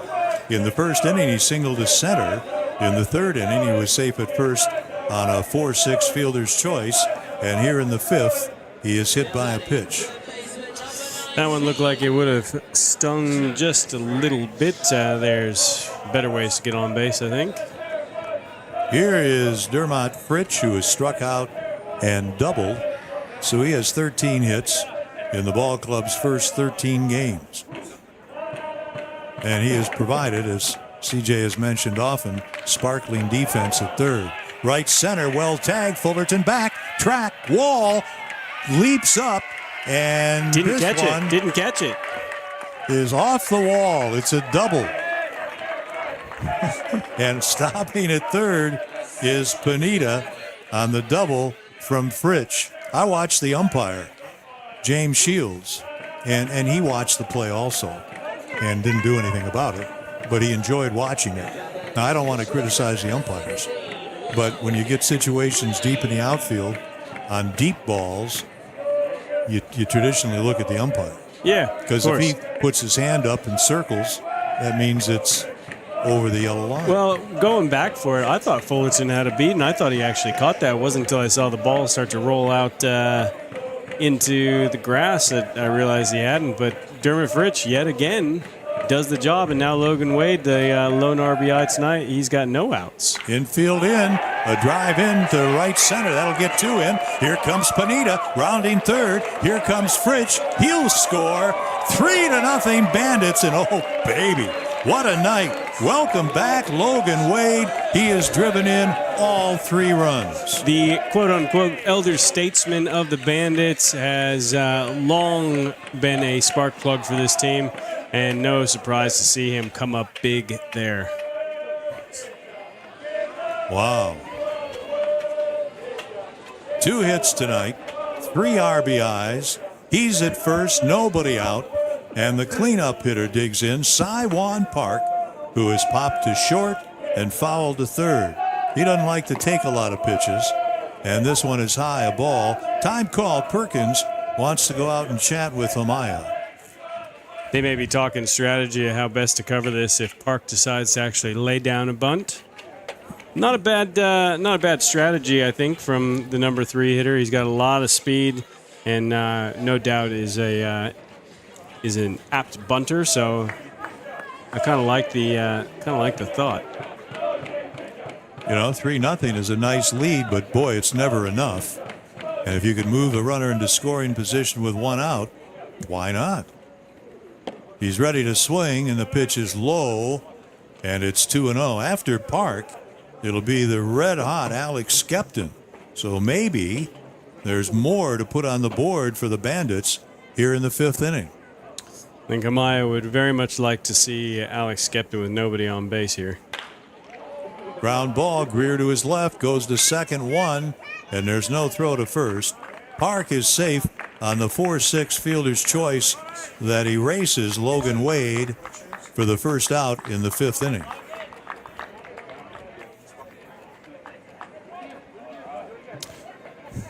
Well, not the worst thing that could have happened, thanks to Park's very good speed up the line. Here is Alex Skepton. Was the final out in the first when he grounded to second. Led off last inning with a double and perished at third. Campbell was left at second. So a great opportunity in the 4th, but the Bandits could not produce. And that off-speed pitch in for a strike. But they get a run in the 3rd, 2 more here in the 5th inning, and you've got Park with good speed at first base and only 1 out.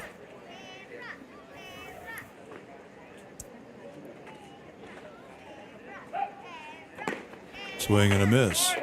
Skepton talking about playing baseball. Says, I just like it because it's just like being a kid. You get to play baseball. He's still a student. He still goes to college locally. And he says, I play baseball. I just, it's just fun. I've always liked to play. You got to like that sort of attitude from a young player, especially one with the skill set that Skepton has. He's a student at Australian Catholic University, not that far really from here. Nope. Exercise science student. Not a big surprise. You look at him, he's a well-built young man, very, very strong. He rips one on the ground to left. That's a base hit. Park stops at second base. Azuma gets the ball back in. That's the 3rd hit here in the 5th inning for the Bandits, and Skepton's 2nd hit of the night. He has a dozen hits now in 13 games, and he hasn't even played that many games. I think if you're Hamaya, you might even look at that as a win more than anything else, the way Skepton's been swinging the bat. And Taden Hall, he's been scuffling a bit, but another great opportunity for the youngster to get an RBI here, to get something going. Runners at first and second, only 1 out, and the fastball high. We mentioned earlier that Milo Rushford's dad had a cup of coffee in the big leagues, played with the Philadelphia Phillies. Taden Hall's dad had a pretty long major league career. He fouls this one off third, going over Acton, and he makes the catch. The runners hold, so Hall is retired. You see him walk back to the dugout very frustrated as Taden Hall. That's just a bit of bad luck, and eventually he'll start running into some hits, and that'll just build from there. But very frustrating at-bats tonight for Taden Hall.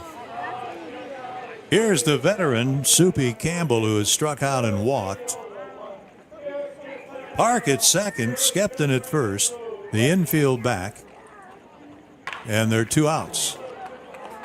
The shortstop, Park, gets the force out at second base, and that's going to do it. But a big inning. 7 hitters come forth for the Bandits. They score 2 runs on a total of 3 hits and leave 2. 7 runners left on base for the Bandits through 5 innings. And after 5, the Bandits lead the Canberra Cavalry 3-0.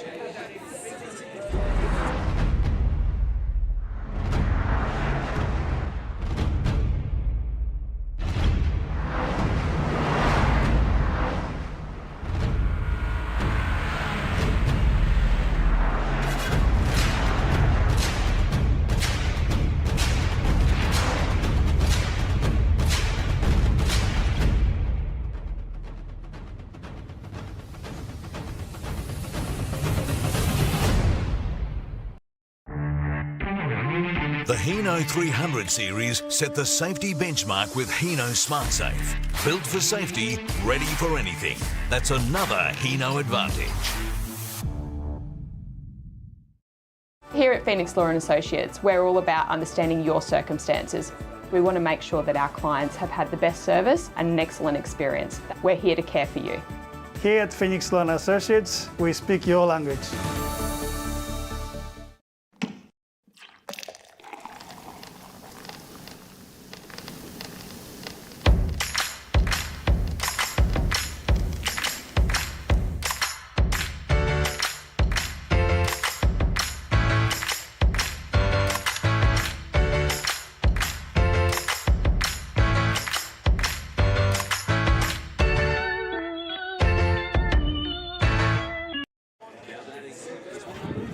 Ready to go in the sixth inning.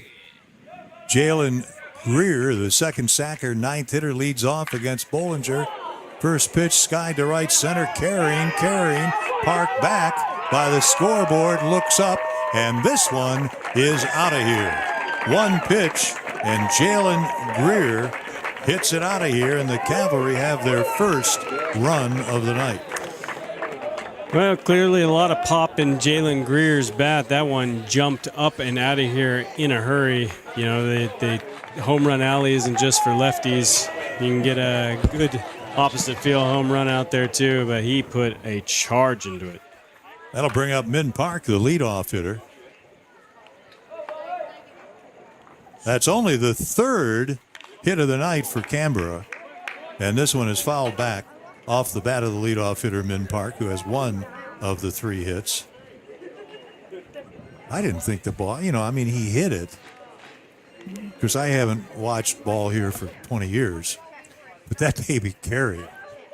Here's a ground ball chopped to short. Wade has to wait. His throw is in time. And that's out number one here in the Canberra sixth inning. And the other thing, Ken, is that you haven't seen a whole lot of home runs in this park just yet. I think they will come, but after a few seasons of watching here, you get to recognize that ball when it goes up. I would, as well as it was hit, I would have never thought that was going out of the ballpark. But that's okay. Here's Corey Acton. First pitch is a strike. And it didn't just, scoot out or anything like that. It didn't just get over the lip. I mean, that was over the back of the scoreboard. So, nice piece of hitting, Jalen Greer. Amazing. Corey Acton played a bit in the Atlanta Braves organization. He takes a ball, and it's 1-1 Played 2022 and this past summer with the Braves organization. A lot of speed, 11 steals so far this season. Fastball right down the pipe. Acton tonight is hitless in 2 tries. He is struck out and grounded to short.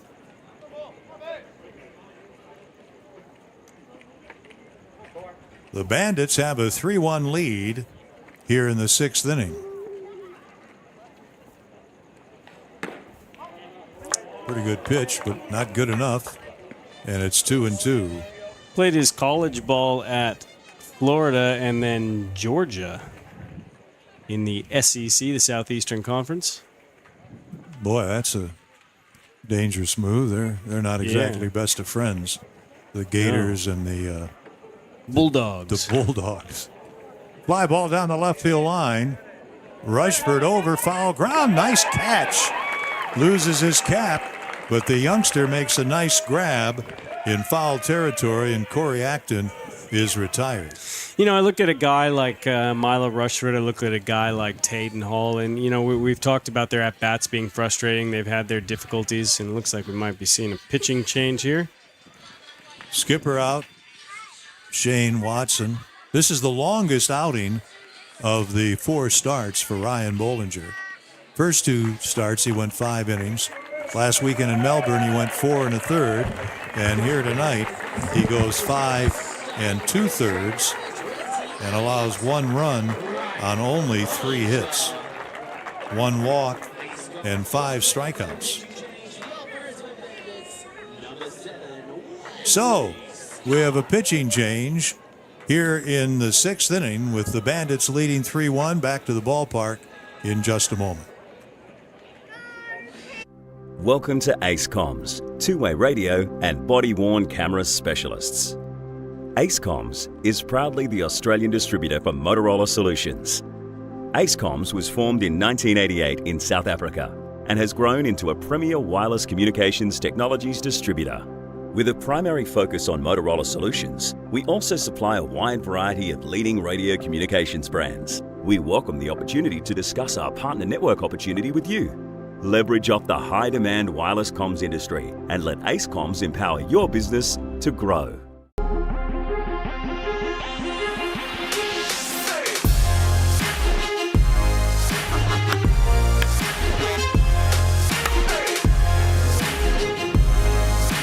Yo, up the middle, another base hit. On Sunday, now he banks one to right field. 2. Yo's back. At the track he got it. Pumped and a fire. Struck him out swinging. Brett Sports, the official equipment partner of the Brisbane Bandits.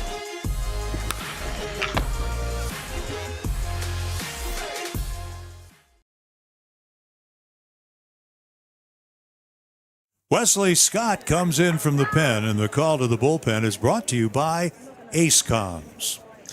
Wesley Scott on for the 6th time this season. He's thrown 7 innings. Has given up a few runs. He's got a 6.43 ERA, 5 runs earned in those 7 innings. Struggles with the walks. He's had 10 of them so far, so control an issue, which is a shame because he has absolutely pure stuff. He throws ball 1 to Junpai Azuma, who is grounded to third and struck out. What an outing for Ryan Bollinger. Boy, he was terrific again tonight. Leaves with a 3-1 lead. Low and inside, and Azuma is up there with a 2-0 count.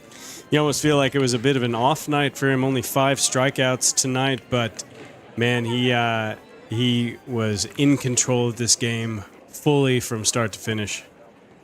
Wesley Scott goes 2-0, and this ball is ripped over the outstretched glove of Fritsch. Rushford will dig it out in the corner, and Azuma, one of the top hitters in the league, rounds second and then puts on the brakes as the throw comes in. So a 2-out double for Azuma, which brings the potential tying run to the plate for the Cavalry here in the 6th inning with their cleanup hitter coming up, Robbie Perkins. Azuma wastes no time, and that's where Wesley Scott's found himself into a little bit of trouble so far this season. He's getting behind hitters early and then leaving stuff over the plate that they can just get on top of. So you got a tough man to face here. Perkins struck out in the 1st, walked in the 4th. That was the only walk allowed by Bollinger. Fastball high. Well, there's no question that Wesley Scott has good stuff. And he graduated from high school in 2019 in Riverside, California. 3 years later, he was an 8th-round draft pick of the Kansas City Royals. There's a ball. Kind of bounced around in his college career. 2020, the COVID year, was at the University of Arizona, pitched in only 3 games. But when you're recruited by the University of Arizona, you're somebody.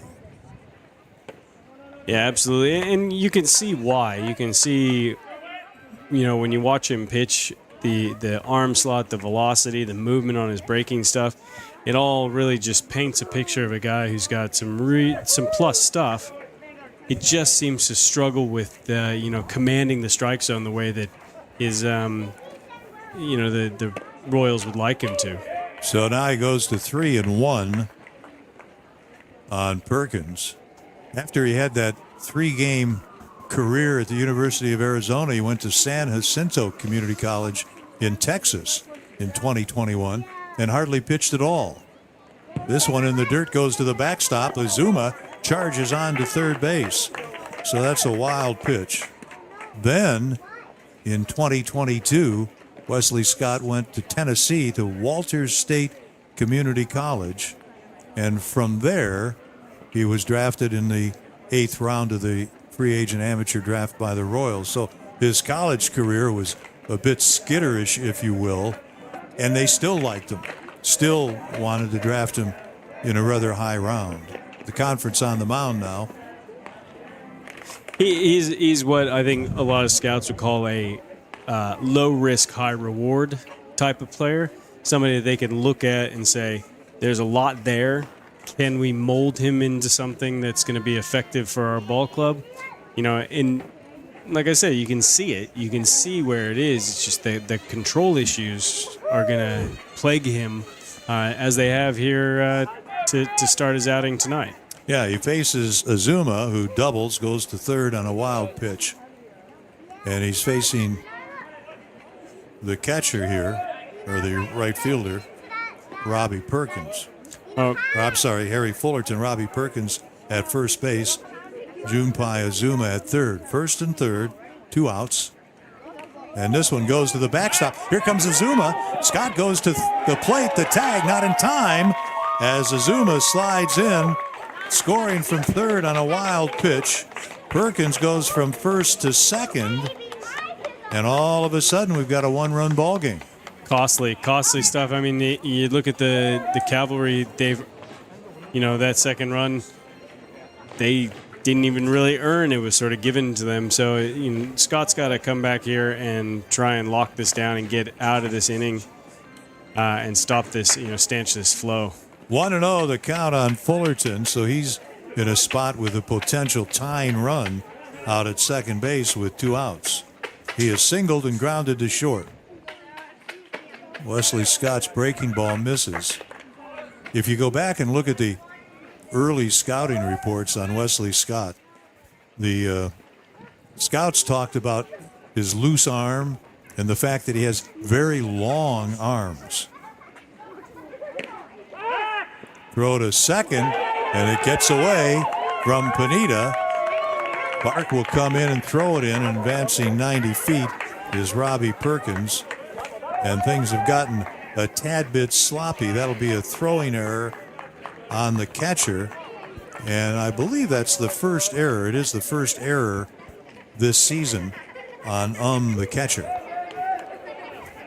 Yeah, unfortunate giving Robbie Perkins that 90 feet, especially with the way things are tracking right now for Wesley Scott. And another pass ball, and all of a sudden this is a tie ball game. And it's a 3-0 count on Fullerton. And that pitch isn't even close, 3-0. And they've got action, as you might expect, in the Bandits bullpen with Jack Berry due up. So a double, a couple wild pitches, 2 walks. Need we say any more? It looks like that's going to be it tonight for Wesley Scott. So he does not get an out. Gives up the 1 hit, the 2 walks, and at this point has given up 1 run, but he's very responsible for Perkins at third and Fullerton at first base. So we're in the 6th inning at Vidicon Stadium. We have a call to the bullpen brought to you by Ace Comms, and we'll return to the ballpark after this timeout.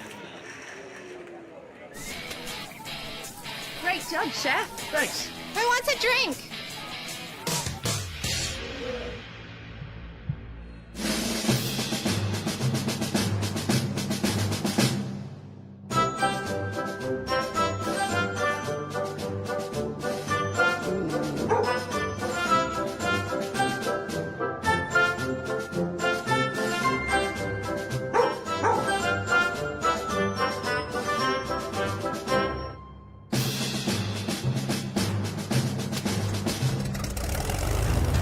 Let's go, Archer. Beers away. Thank you, Archer. Looks like these guys are working up a tropical thirst, Archer. Thank you, Archer! Beers to the beach. Thank you, Archer! They look thirsty down there in the outback, Archer. We'll all be. Thank you, Archer! Yeah!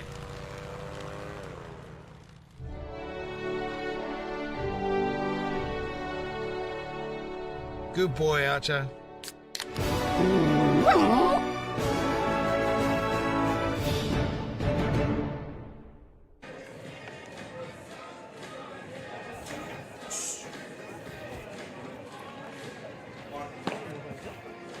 And we're back here at Vidicon Stadium, top of the sixth here.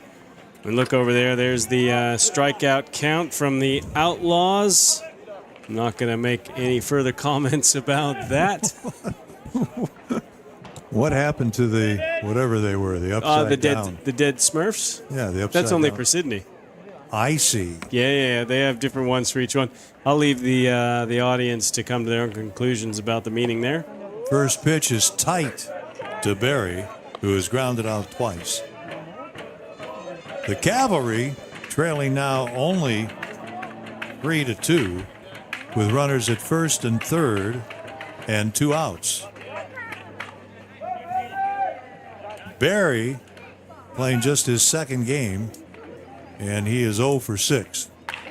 Ground ball, Pineda gobbles it up, slings it onto Hall, and it doesn't take Young Wan Lim very long to get that seemingly elusive third out. 2 runs in the inning, 2 hits, 1 error, and 2 runners left as Canberra is stranded 4 tonight. The Bandits have stranded 7. We go to the bottom half of the 6th inning. We've got a tight one. The Brisbane Bandits 3, the Canberra Cavalry 2.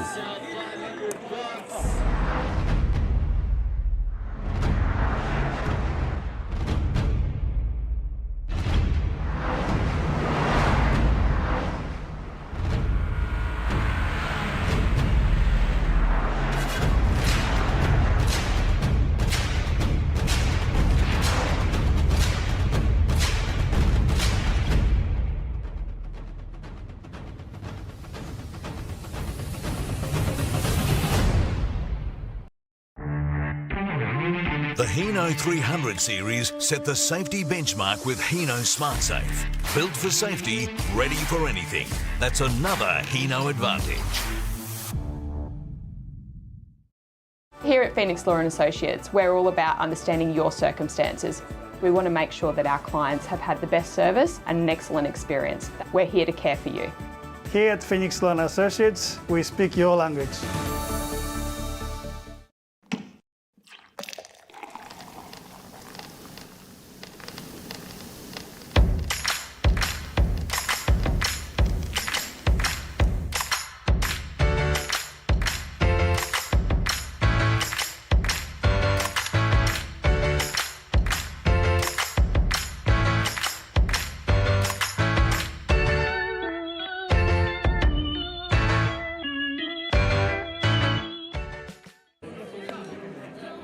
A 3-0 Bandits lead has been trimmed to 3-2, and the Cavalry will go to their bullpen. Hyun-Soo Kim on for the 5th time this season for the Cavalry. 9 2/3 innings. He's got a 4.66 ERA, giving up 5 earned runs, 10 altogether in that 9 2/3. 2.79 whip, plays for the Kia Tigers in the KBO. The starter, Kodai Hamaya, went 5 innings, gave up 3 runs on 8 hits, walked 1, struck out 3. He'll face Rushford, then the leadoff hitter Pineda here in the 6th inning. The 2-0 pitch is high and wide, so it's 3-0.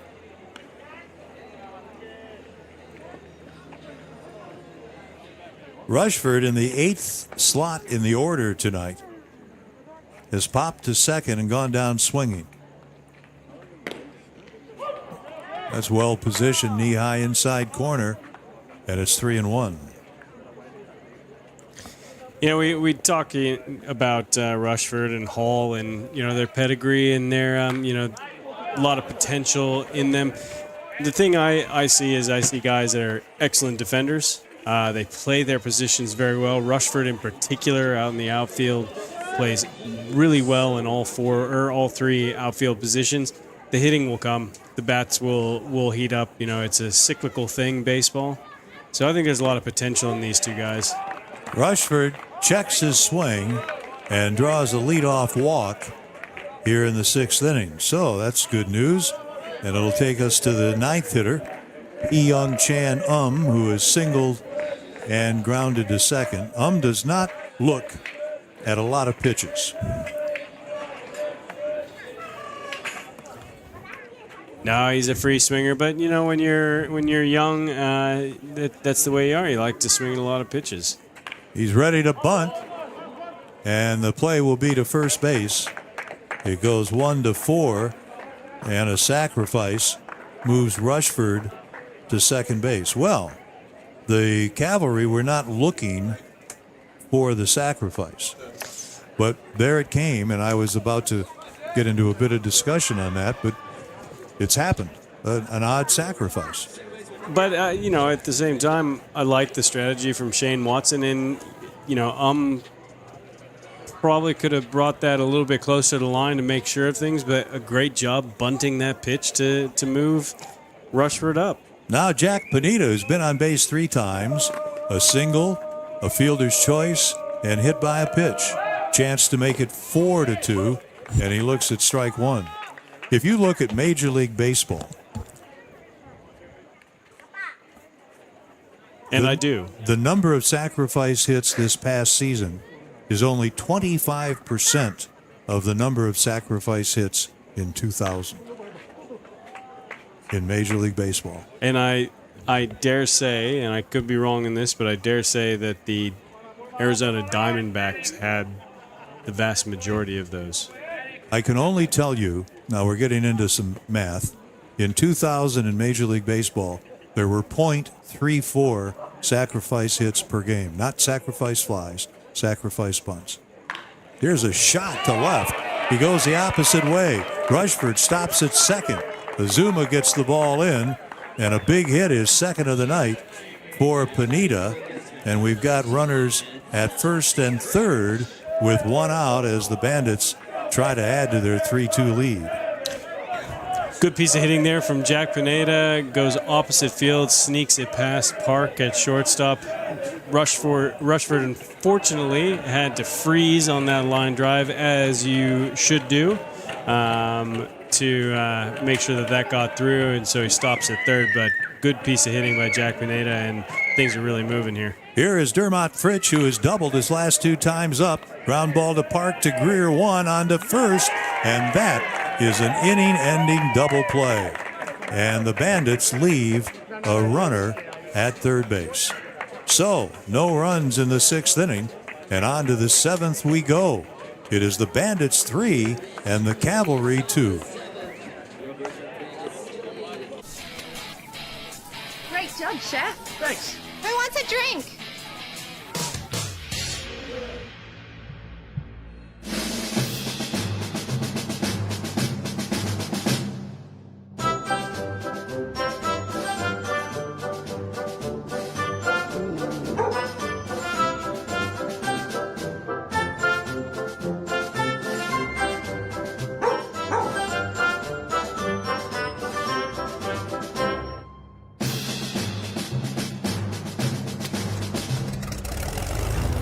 Let's go, Archer.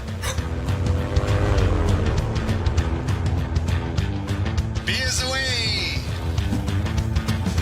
Thank you, Archer.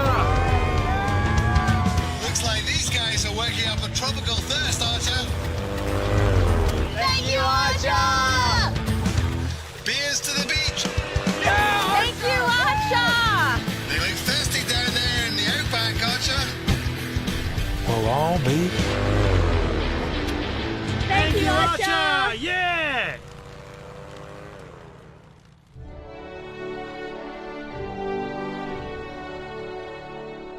Good boy, Archer.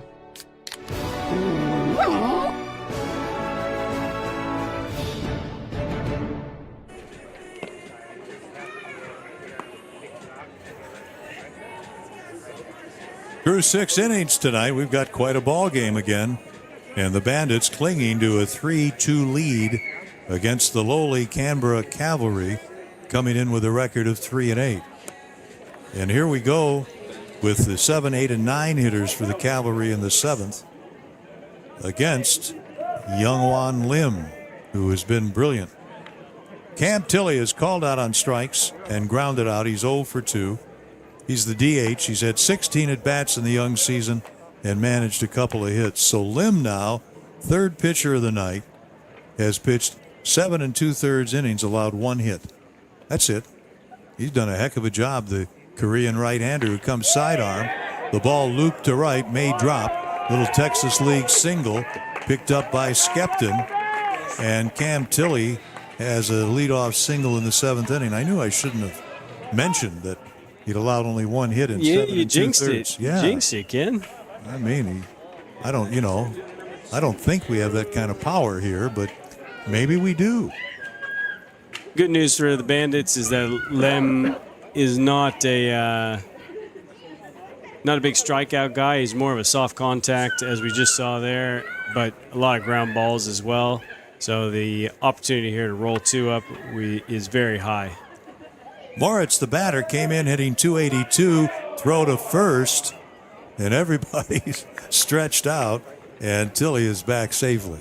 I think he caught Tilley leaning there. It looked like Tilley's first move was towards second base, and then he dove back in, but fortunately for him, Lim's throw was well off. Great play by Taden Hall, managing to keep that one there at first base. Knee high, strike called. 1 strike on the 8th hitter in the order, Andrew Moritz, their center fielder. Tilley is at first, nobody out. He represents the potential tying run. He's held on there by Taden Hall, throw to first, and he dives back in safely. Lim's got a good move there to first base. Quick snap throw.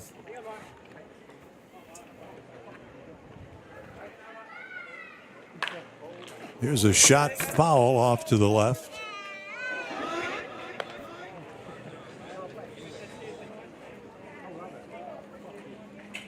Boy, we had a great weekend of baseball here in that series with Sydney. Just 4 terrific games, and the Bandits took 3, and we've got another tight thriller here tonight.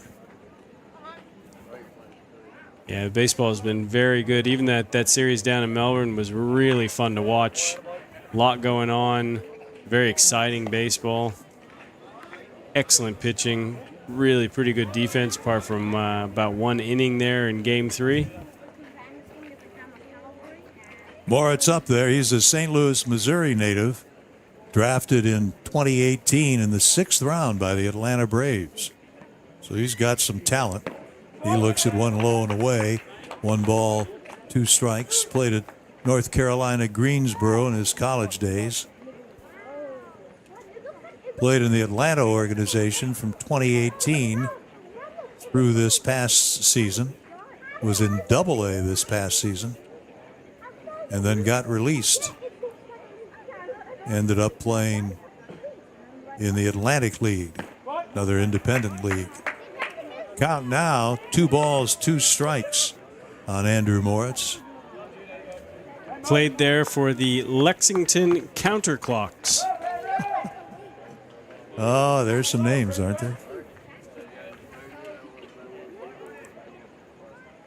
Lim throws 1 low and inside, 3-2. And I should laugh at team nicknames. When I had to name the Great West League, now West Coast League team in Portland, Oregon, I was in charge of naming the team. There was a name the team contest, but actually I was naming the team. And they're the Portland Pickles.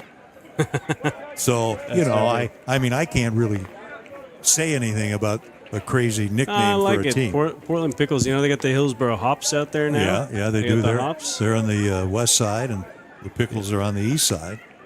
And then, of course, down in Eugene, they have the Eugene Emeralds. Pitch is low, ball 4 with a runner going. So Tilley advances to second, and Moritz is safe at first on a free pass given up here by the 3rd Brisbane pitcher, Youngwon Lim. Now time is called. We're going to get the pitching coach and the interpreter. Mike O'Neill, the pitching coach, And Gong Jun Lee out there to do the interpreting. O'Neill is the minor league pitching instructor for the Brewers. The Milwaukee Brewers, that's correct, yeah. He previously was an assistant coach at Southern Illinois and Carbondale, Illinois. So he's still pretty young. Has, I think, a bright coaching career future. Absolutely, and he's a lot of fun to talk to. You know, I really appreciate. Last year I spoke a lot with Jim Bennett, who's the pitching coach. I just enjoy talking to people who love and know a lot about pitching. And my conversations with Michael O'Neill this year have been really, really insightful and fantastic. Southern Illinois, one of my favorite mascots of all time there in Southern Illinois. And how do you know the mascot? The Salukis. Well, that's not the mascot, that's the nickname. Yeah, but well... You think there's a Saluki walking around somewhere? Well, yeah, it's a type of dog. Here's Jalen Greer up to bunt, and he takes the pitch for a ball. And that's a strike. I thought he had the bat out there. They appealed to the first base umpire, Paul Lotta. He says, no, he committed. So it's one strike. Now the Bandits in at third and first. Fritsch and Hall. Double play depth, Wade and Pineda up the middle. Runners at first and second, nobody out. Cavalry looking to tie this game here in the seventh inning. Will Greer try to bunt again? Yes. Pitch is low, a ball. And it's one ball, one strike. We were talking earlier about sacrifice hits in the major leagues. In 2000, there were .34 sacrifice hits per game.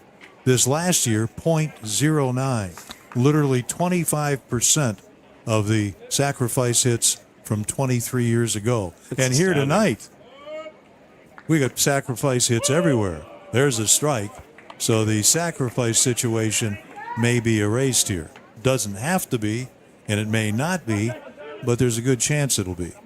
Greer's comfort level up there trying to bunt doesn't look to be extremely high. I think after his big home run last inning, he may be thinking he'd rather be swinging.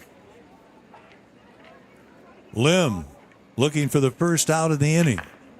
And there's a ground ball. Foul. So the Bandits in a true double play situation on the infield. Rich at third, Wade at short, Pineda at second, all at first. Lim picking up for Bollinger and Scott. Working in the seventh, a single, a walk. And Greer up there now, 1 and 2. Ooh, look at that baby. He's out of there. He's caught looking. A big, big first out for Youngwon Lim. I like that pitch from Lim as well. Nothing special at all. Just fastball right down the pipe. Clearly, Jalen Greer is looking for something else because you're not going to see a much better pitch than that to hit. 5 hits now for Canberra. The Bandits have had 9 hits tonight. That's a lot of hits for them. Here is Min Park, the leadoff hitter, ball 1. He singled in the first and has grounded out twice since. He's had 42 at-bats in the young season. He has not had a walk. We mentioned that as a leadoff hitter tonight. So he's a free swinger, and he looks at a strike. You've got Cam Tilley at second, Andrew Moritz at first, 1 out, 3-2 Brisbane in the seventh inning.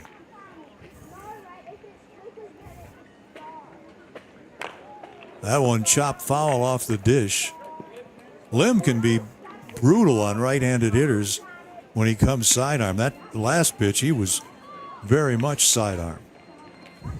Yeah, that whip action, a little bit lower than a 3/4 arm slot, almost a half arm slot. Just the way that ball moves out of his hand is outstanding. You want to go down and away, and that's what he does. He was up a little bit with it, and the count is 2-2. What a night for baseball. We're glad you're with us here at Vidicon Stadium. We'll be back again tomorrow night. 6:30 start, Brisbane time. Game 2 of the 4-game series here in round 4 of the ABL season. Tight to Park. And the count is full. I thought he nearly hit him there. Yeah, he almost did.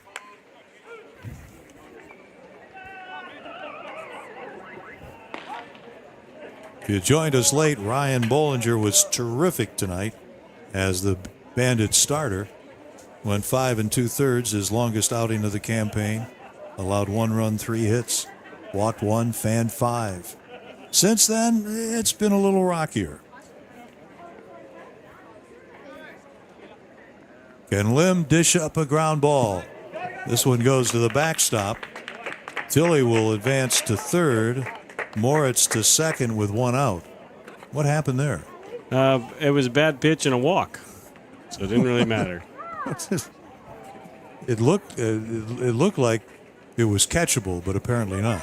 We're going to call it it doesn't have to be a wild pitch because you're right, it was a walk. So that's 2 walks given up in the inning. And we're going to see a change here going to the bullpen. That happens, and the call to the bullpen is brought to you by Ace Comms. We'll return to Viacom Stadium in short order. Stay with us.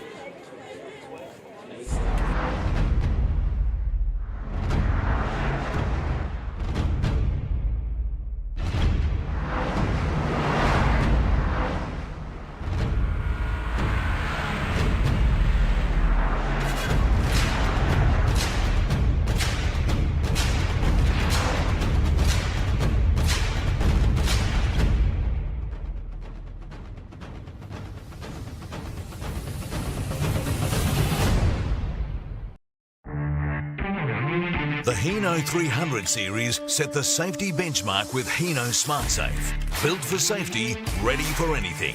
That's another Hino advantage. Here at Phoenix Law & Associates, we're all about understanding your circumstances. We want to make sure that our clients have had the best service and an excellent experience. We're here to care for you. Here at Phoenix Law & Associates, we speak your language.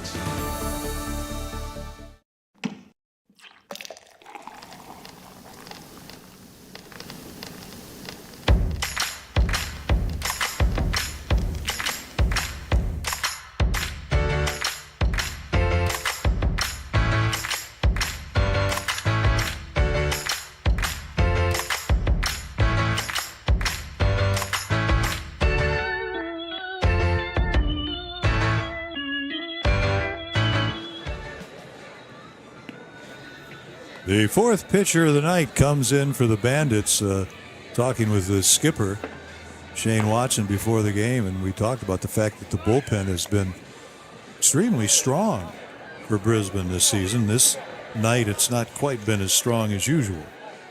Yeah, a bit of shakiness here through these innings since Ryan Bollinger has departed. Jae Sung Han on for the 7th time this season, 6 1/3 inning. He has given up 5 runs, but has struck out 10. Still, the walks have plagued him a little bit. 4 walks in that period. Bases loaded, 1 out, a 1-run ball game. Bandits up 3-2. And the first pitch is a strike to Corey Acton, who is overdue. He is struck out, grounded out, and fouled to the left fielder Rushford, who made a very nice catch last inning. They're looking for Hahn to throw a double play ball here to Acton. But remember, Acton can run a bit. That's down the middle. 0-2. Boy, a strikeout would be nice here, that's for sure. Yeah, well, I think Shane Watson wanted somebody to come in and throw some strikes, and he's getting that so far out of Hahn. Is there a double play ball here? You'd like to get out of this before Azuma comes up next. 0-2 on Acton. 1 ball, 2 strikes. Not a terrible spot to miss there. High fastball. Would have liked to keep that a little bit lower and closer to the zone, but you know, if you're going to miss somewhere, no damage can be done. The Bandits trying to make it 6 wins in their last 7 games. They lead 3-2 here in the 7th, but Canberra is threatening, to say the least. Bases loaded, only 1 out. Acting up there, a ball, 2 strikes. Can he strike him out? Swing and a miss. That slow curve. Oh, baby. What a big strikeout that is. Out number 2. Huge, huge. Not even a real great pitch, but just change speeds enough to throw Acton off. And Acton looked like he was gauging that fastball. But as you said, Ken, the slow curve comes in, throws him off, and boom. But now Junpai Azuma, who has grounded to third, gone down swinging, and doubled to greet Wesley Scott last inning when he came in for Ryan Bollinger. Nice little breaking ball, catches the outside edge. 1 strike. That split finger from Hahn is just such an excellent pitch. He throws it just as hard as his fastball. Gets that little sharp breakdown. Really tough on a hitter. Bases jammed, 2 outs, 7th inning. In the dirt. Oh, what a nice block by the young catcher. Of course, from Korea, was voted his senior year in high school the top high school catcher of the year in South Korea. Won the Lee Man-soo Award. Lee Man-soo, a KBO catching legend. He got $784 prize money and $2,400 worth of baseball equipment, and donated it all. A great thought for a great young guy. Here's the 1-1 pitch. It's a bit high. He gave the money, did, to people with developmental disabilities, and he sent the baseball equipment, $2,400 worth, to Laos, where they're trying to get a baseball program started. So a nice touch by the 19-year-old. It's amazing to see something like that out of a young kid that is only 19, already thinking about the world around him. So there's a foul back. Nice story. 2-2 on Junpai Azuma. He speaks English fluently. Yeah, I've had a couple of conversations. I was a bit surprised at first to hear him, come out and speak so well in English. But yeah, and such a fun, affable kid. He's all smiles when he's down there. He's laughing. He's having a good time. I mean, he's living a dream right now. Yeah, very, very outgoing. Can he get him here? 2-2 the count. Up and in. That's little chin music, to say the least. And the count goes to 3-2. So a big advantage for Canberra here. They've got the bases loaded with 2 outs, so everybody will be on the move. And you have a very tough hitter in Junpai Azuma. And you certainly don't want to walk him and bring in the tying run. It's 3-2 Brisbane. And if you manage to get past Azuma, then you still have Robbie Perkins, who is he hasn't been hitting well tonight, but has been hitting well all season long. There is ball 4. Walking in from third is Tilley to tie the game at 3. Moritz goes to third, Park to second, and with the third walk of the inning, Azuma goes to first base. So, here we are, 3-3 in the 7th inning. The bases remain loaded with 2 outs, so Canberra has come all the way back from a 3-0 deficit. And here is Perkins, who has struck out and walked twice. The 29-year-old, the catcher, the cleanup hitter, Robbie Perkins. Fastball, tight, ball 1. Rare struggles tonight for the Bandits bullpen. A lot of walks this inning. 3, as you said, and 1 single. Since Bollinger left, the bullpen has walked 5. Here's a drive to center. Park turns twice, stops. The ball's off the wall. Moritz scores. Park scores. And Azuma goes from first to third on a double off the bat of Robbie Perkins. So he picks up his 8th and 9th RBIs of the season. It's a 3-run inning for the Cavalry, and they have a 5-3 lead. Well, that's not what you wanted. We did say that Robbie Perkins has been hitting the ball a lot. I don't know what happened to Saiwan Park out there. He looks like he just got turned around backwards and lost track of the ball. Yeah, I was confused in watching him. It looked like he might have been able to make the catch, but you're right. He got turned wrong and then stopped.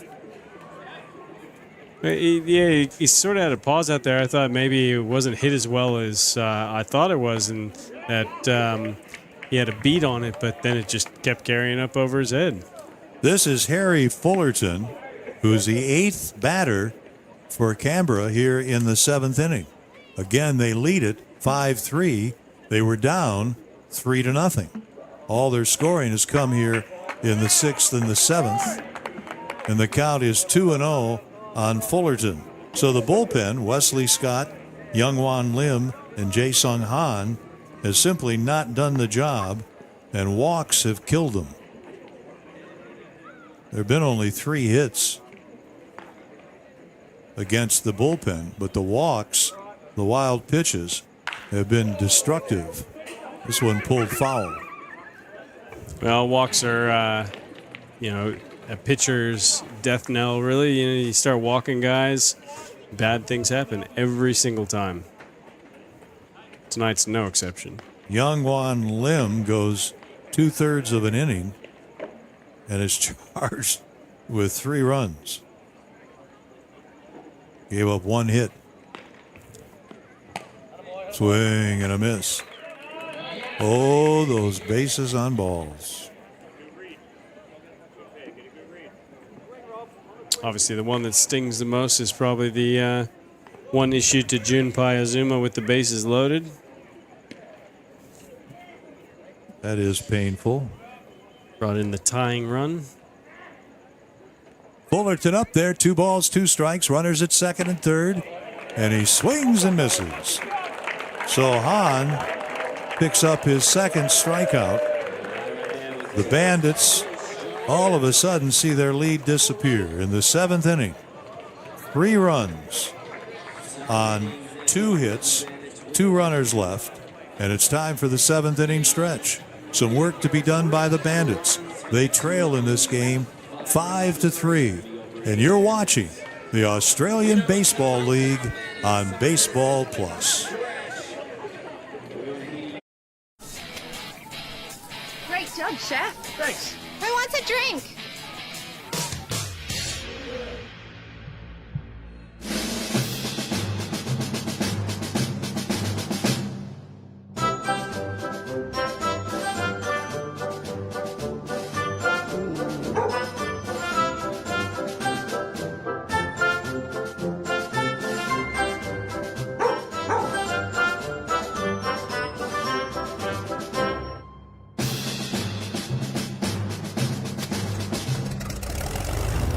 Let's go, Archer. Beers away. Thank you, Archer. Looks like these guys are working up a tropical thirst, Archer. Thank you, Archer! Beers to the beach. Thank you, Archer! They look thirsty down there in the outback, Archer. We'll all be. Thank you, Archer! Yeah!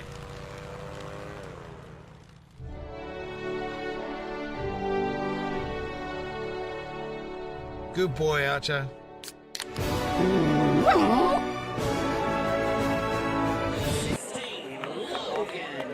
Here we go to the bottom of the 7th inning. The Bandits have out-hit the Cavalry 9-6, but trail 5-3 as Logan Wade leads off. The 3, 4, and 5 hitters, Wade, Park, and Skepton, against the right-hander Kim. The ball slugged to right field. It's a base hit. Logan Wade looks like he could hit Christmas morning, getting out of bed any morning. He has 3 hits, 3 RBIs. He's at first base, leading off here in the 7th inning. Yeah, another good piece of hitting from Logan Wade. The Cavalry pitchers just can't seem to quite figure him out. Saiwan Park, hitless in 3 tries, has not gotten the ball out of the infield. He's back in after a layoff with a bad wrist forearm, and he takes ball 1. Yeah, the Bandits now with a bit of work to do after last inning, but they've got the heart of their order coming up, so you feel like if there was ever a time that they were going to be able to capitalize on their positioning and jump on Cavalry for a few runs, this is it. It'd be nice to have a big inning. They threatened in the 6th inning, but Fritsch ended it when he hit into a double play, and this ball is fouled away. 2 balls and a strike on Park with Skepton on deck.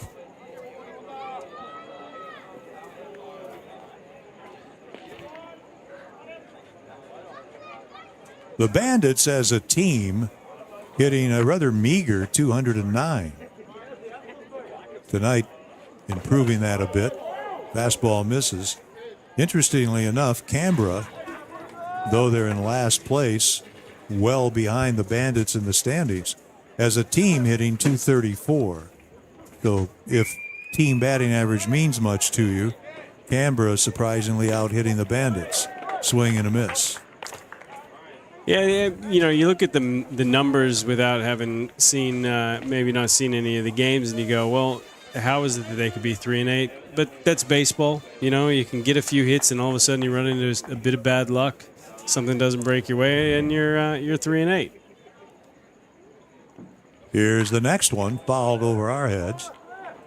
3-2 on Saiwan Park. On the flip side of that, too, their pitching staff is also about middle of the road with their ERA and some of their metrics there. So, you know, it's sort of a bit of a mystery as to how Canberra could be sitting where they are on the table. But as I said, just a bit of bad luck. Out of play down the line in left field as Azuma gives it a look, but it's out of play. It's interesting. I mean, numbers don't tell the entire story, but, you know, they start to give you a general idea. The opposition, we mentioned the Bandits hitting 209 coming in. The opposition hitting 206.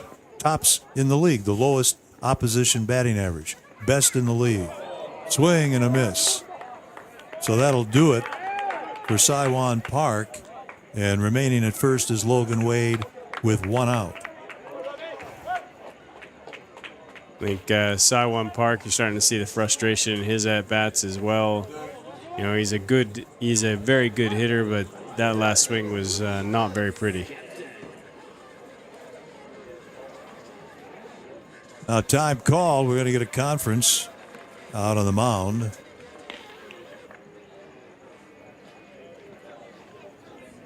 Remember, tomorrow night, same 2 teams. Yuhi Sako will pitch for the Cavalry, and Brody Vasilakis will go for the Bandits. He has been impressive, young right-hander. And then 2 games. Remember, tomorrow night, 6:30. 2 games on Saturday. The 2:30 game will be a 7-inning affair. Kevin McGovern will pitch for Canberra, and Connor McDonald will go in the 2:37-inning game for the Bandits. Then a 9-inning game Saturday at 6. Wan Bing Hong pitches for Canberra, and Brian Fitzpatrick will be on the mound for Brisbane in the 2nd game on Saturday. Well, we're going to see some baseball, at least 16 innings guaranteed on Saturday. And a good pitching lineup for the Bandits as well. Connor McDonald, Brian Fitzpatrick, both in Melbourne, threw very, very well. So it'll be good to see them on the mound. Here is Alex Skepton, who's hitting .429, currently leading the league. And he takes strike 1. After grounding out his first time up, he has doubled and singled. So he came in hitting .400, and the math whiz that I am, I'm able to tell you he's now hitting .429. That's some good math, Ken. I'm at it. Swing and a miss. 0-2 on Alex Skepton. I like to be able to say we got a player here for the Bandits leading the league in hitting. And you need to have a batting average to lead the league. I mean, we got to back it up. Runner at first, 1 out. and the pitch misses 1-2. Yeah, he's certainly taken the league by storm. Has Alex Skepton working his way towards a, probably the front runner right now for Rookie of the Year. He can keep this up. Logan Wade has an average lead at first. This one in the dirt, blocked nicely by Perkins. Throw to first, and Logan Wade is back ahead of the throw. What I really like about Skepton, watching him and the way that he plays, is how well he controls the strike zone. He does have 7 strikeouts on the year, but the way that he seems to understand, sees the pitch out of the hand, and can reason out in such a quick time whether or not to put a swing on it, I just think is outstanding from the young player. Ground ball, foul off third, still 2-2. So the Bandits tonight, again, trailing 5-3, but they have 10 hits. And getting into double digits in hits in a game, and it's only the 7th, is a bit of a story, the way things have gone so far this season. And we mentioned, as a team coming in hitting 209, which isn't going to excite you when you talk about your offense. It's certainly not a great story, Ken. It's the big thing that pops up almost immediately when you're looking at how do you get fly ball center field. That'll be 11 hits. Moritz back, and he just looks up, and this one is out of here. Oh, baby. Wade will score from first. Skepton, the league leader in hitting, has his 3rd hit of the night. He has his 2nd home run of the season.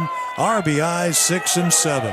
And are they a happy bunch in that first base Bandits dugout? I think nobody would be happier than the Bandits bullpen, as Alex Skepton almost single-handedly picks him up there. A monster shot off the bat of Alex Skepton, and he continues to be absolutely scorching hot. I think he used his pitching wedge. I think so, too. On that pitch. No, he got some good distance. I'd say maybe a 9-iron, 8-iron, something like that. My gosh, that pitch was well below the knees when he hit it. And I mean, he hit it. So a 3-hit night for Skepton. And 2 runs in here in the 7th inning. And all of a sudden, in this great game, it's 5-5. Boy, we've had 5 games here in this ballpark this season. They have all been terrific. Hall fouls this one away. Taden would like to join the party. He has gone 0 for 3. And looking at Taden's at-bat here, I see a young man who's really trying to press to try and make something happen with the bat. He's getting frustrated up there, and he's not just being patient and doing what he's so good at doing. Strike 3 called, so he's out of there. An 0 for 4 night for Taden Hall, and they're 2 down here in the 7th inning.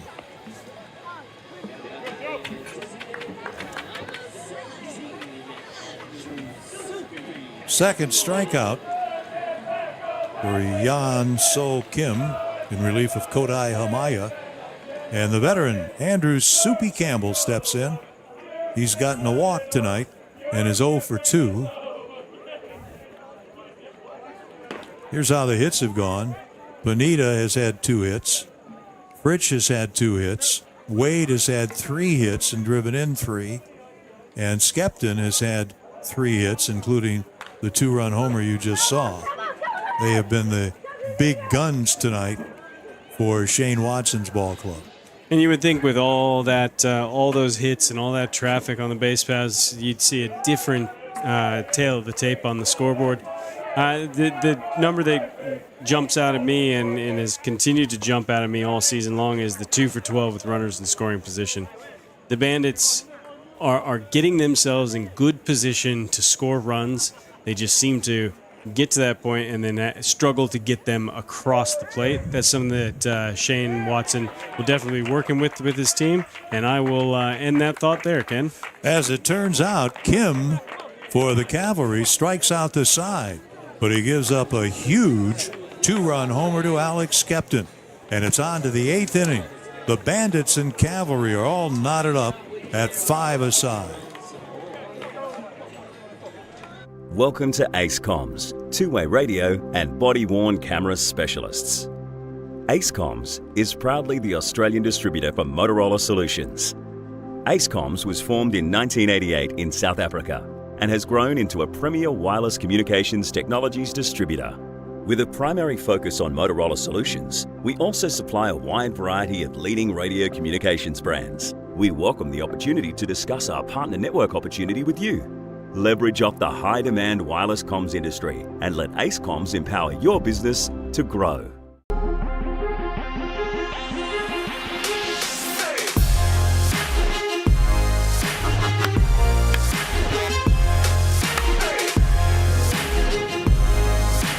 Yo, up the middle, another base hit.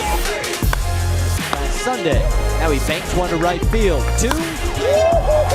Yo's back. At the track, he got it. Pump and a fire. Struck him out swinging. Brett Sports, the official equipment partner of the Brisbane Bandits.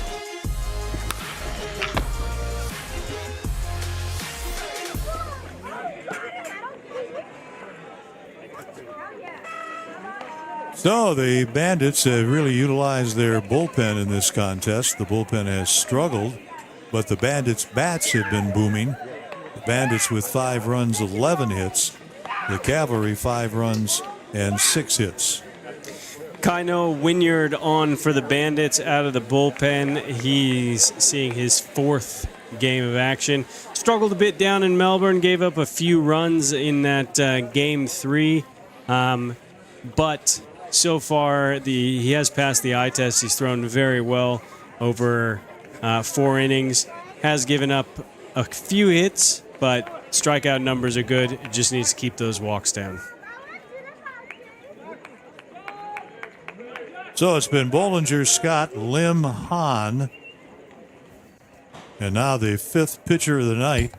And the leadoff man in the 8th is Jack Barry. The first baseman, he's 0 for 3, 3 infield groundouts. We had a little bit of everything in this game, and we're glad you're with us here in the 8th. Hope you've been with us most of the evening, because we have had plenty of baseball.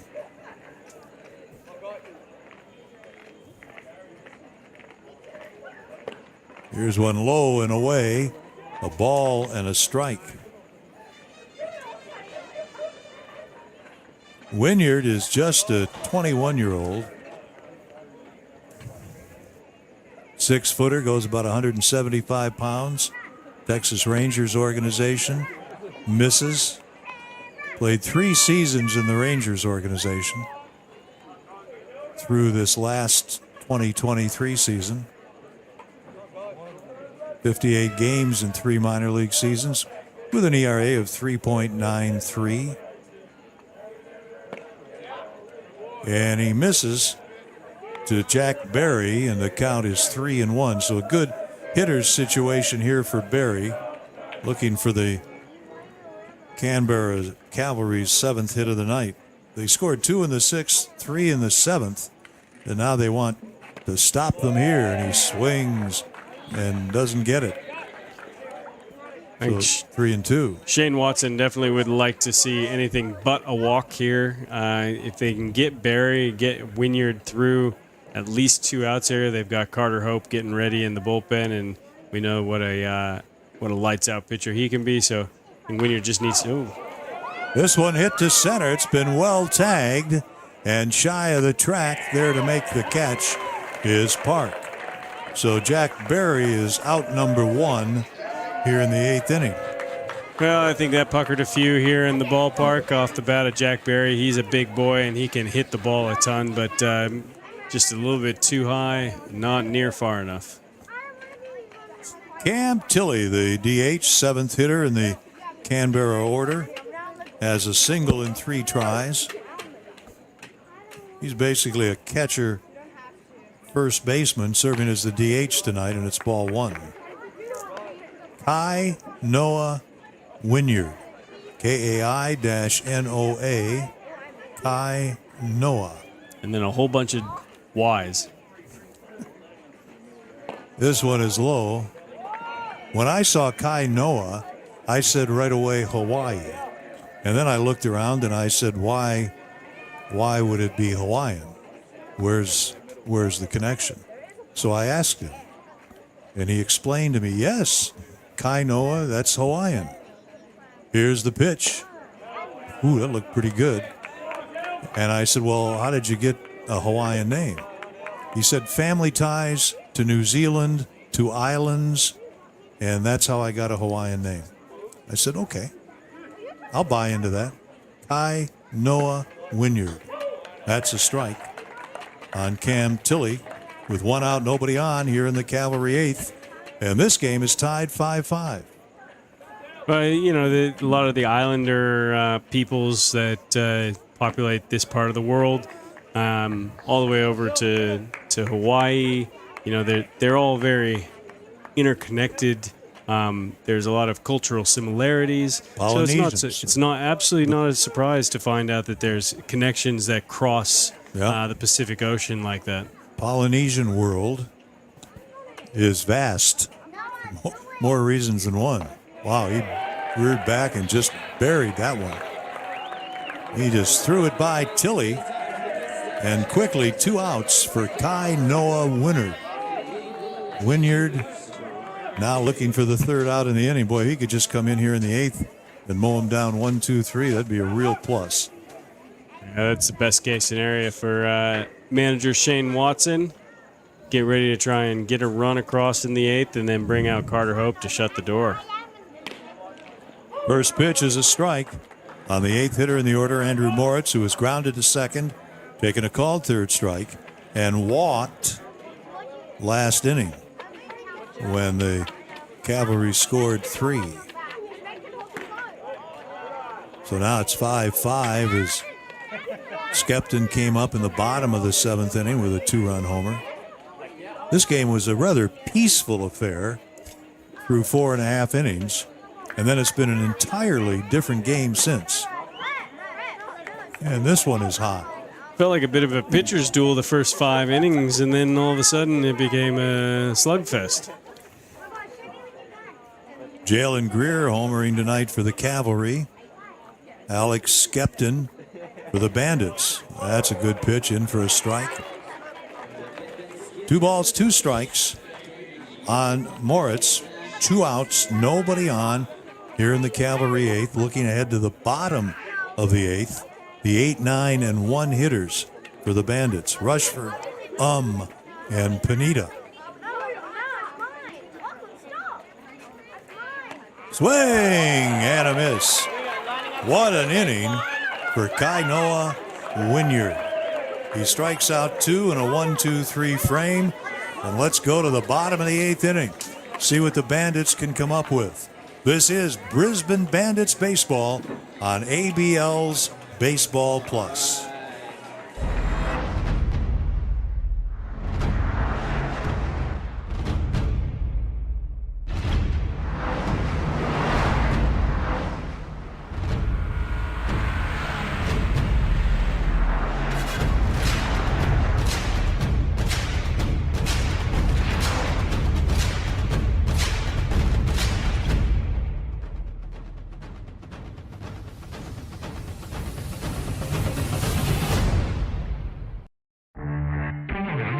The Hino 300 series set the safety benchmark with Hino SmartSafe. Built for safety, ready for anything. That's another Hino advantage. Here at Phoenix Law & Associates, we're all about understanding your circumstances. We want to make sure that our clients have had the best service and an excellent experience. We're here to care for you. Here at Phoenix Law & Associates, we speak your language.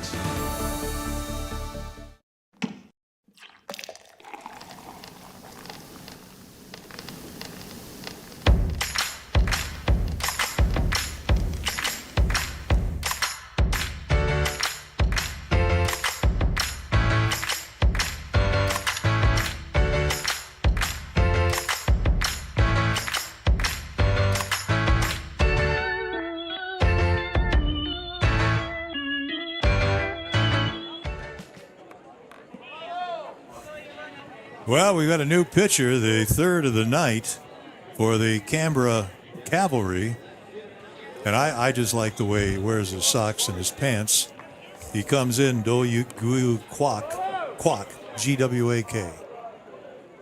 Yeah, Kwok played in 2023. He's only 19 years old, played 2023 with the Kia Tigers in the KBO.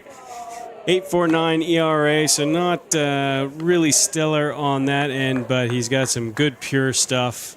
Managed 14 strikeouts against 10 walks, so control issues, but got good stuff. Here's a bouncer to third off the bat of Rushford, and he rushes down the line, but he is thrown out by Acton. 1 up, 1 down here in the Bandits' 8th inning, and this game is tied at 5. What a ball game! That is quite the fashion statement from Kwok. Be curious to see. Just say you'll be curious. Yeah, be curious to see what the mentality is there. Here's Hee Young Chan, and he takes the first pitch. A ball. He has singled, popped out, and sacrificed. So it's been a nice night at the bat for the youngster. And he dances out of the way of that one. I don't know what to say about the Bermuda shorts and the black tights and the orange socks.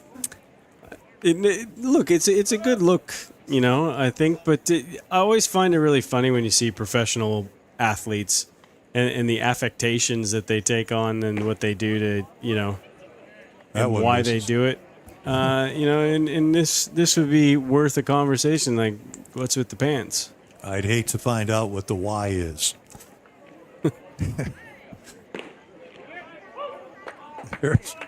There's a strike. It could just be simply intimidation.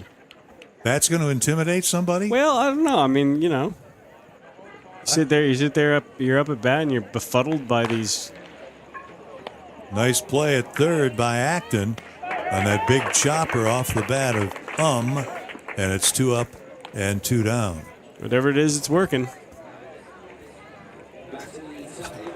I'm speechless. I have some things to say, but I think I'm wise to remain speechless about the fashion of that pitcher. I say to each their own.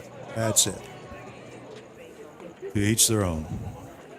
Here's Jack Pineda up in the leadoff spot tonight. And the breaking pitch wide. And he's come through. He's had a couple of hits. Been on base 4 times. Has a fielder's choice. Hit by a pitch. He's been a leadoff hitter most of his career. So batting in the number 1 spot is not unusual for him.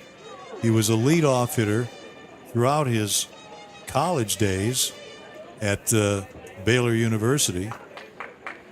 And, he said, no, that's where I'm used to hitting. Leadoff. There's a strike, and he doesn't like that call one single bit, and it's 1-2.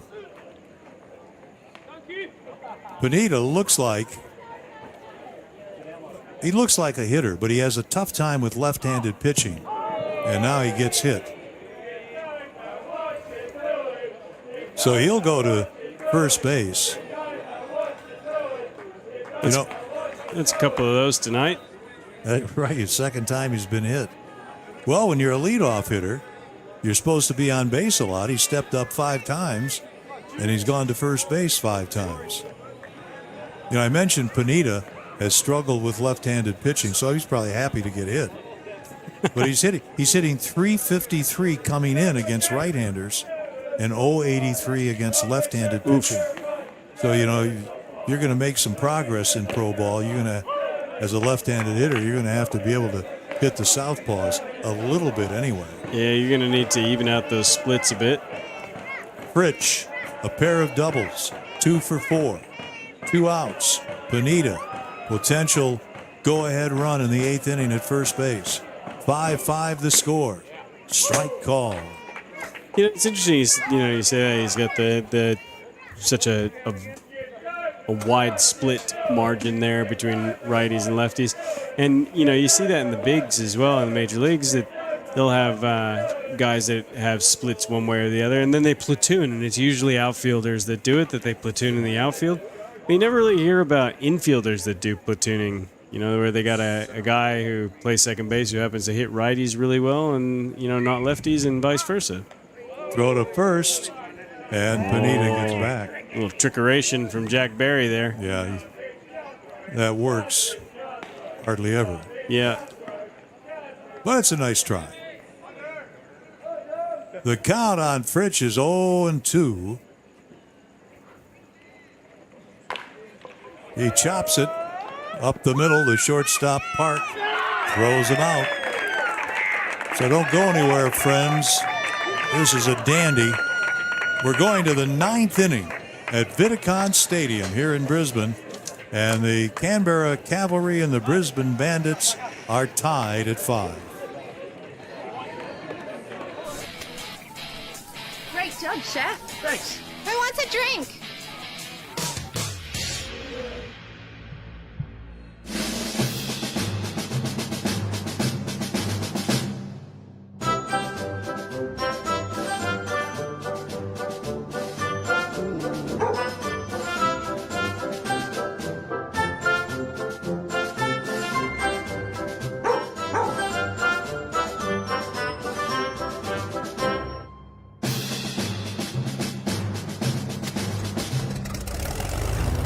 Let's go, Archer.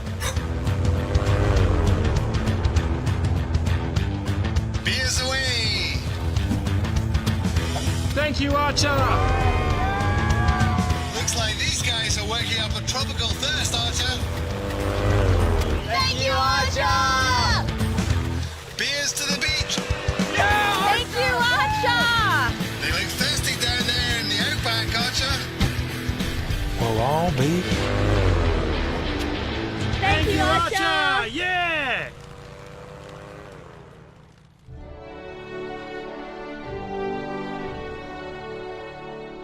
Good boy, Archer.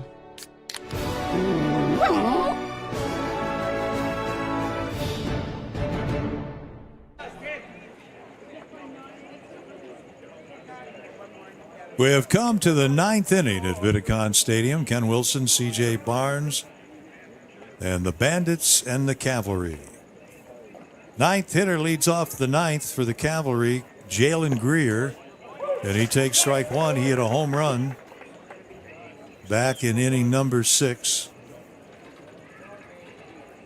The 5th pitcher of the night for the Bandits still out there, Kai Noah Wynyard. Big chopper off the dish, should let it go, and it stays fair. That is what is referred to as an infield single. And all of a sudden, here in the 9th, Canberra has the potential tie-breaking run at first base. That's a bit of a gut punch right there. Good pitch from Kai Noah Wynyard. Got the ground ball that they wanted, just not in the right spot. And bad luck to have it just sort of stay put right there inside the line. Lots of times in those situations, the ball will trickle foul, but not there. I just don't think it had any spin on it. Just Greer chopped it straight down into the plate, and it bounced up and just plunked itself down right inside the line. The leadoff hitter for the Cavalry, their shortstop, Min Park, has a single and a walk. He is 1 for 3. He's grounded twice to short, which would be the perfect solution here in the 9th inning. Runner at first, nobody out. Ooh, up and in. Hello. He ends up stumbling down. Thanks for calling. Min Park's going to take a moment to change his pants, and then he'll be right back up there. Oh, my gosh. Gives us a chance to remind you, we've got a single game here tomorrow night, twin bill on Saturday, and Friday and Saturday here at the ballpark means the Wild West Saloon is open for business down the third baseline. $65 gets you the world. Fridays and Saturdays here at the Wild West Saloon at the ballpark. You get a couple of hours of beer, a couple of hours of barbecue buffet. It's hard to beat. Hope you'll take advantage of it tomorrow night and again on Saturday. Here's a fastball a bit high. The Wild West Saloon. I'll tell you what, Ken, I think one day we should maybe go do our broadcast from down there. I think so. I think so. I think it'd be a lot of fun. Would be. Mingling with the party goers. Enjoying some Archer Brewing Bandits beer. Good place to go after the game, too. Archer Brewing. There is a strike. I broadcast in a few unusual spots. Did a game once in the third deck at the King Dome in Seattle. That would have been awesome, though.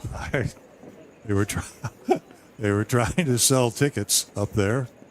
Let's put the broadcasters up there and the fans can kibitz with them. Ah, yes.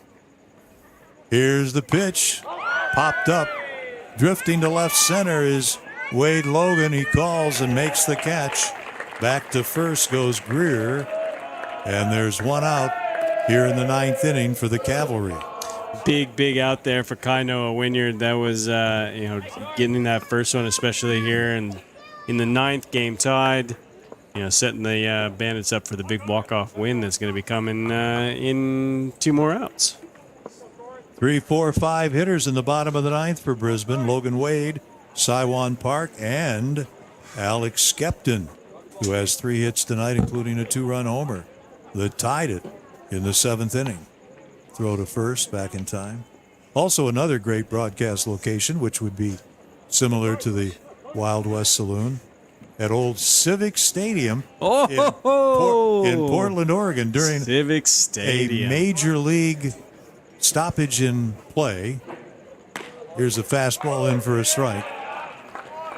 We were looking to do some games, and I was one of the Mariners broadcasts, and they sent us down to Portland to do some Pacific Coast League games, and we sat in the first row, field level, right behind the dish. That's fantastic.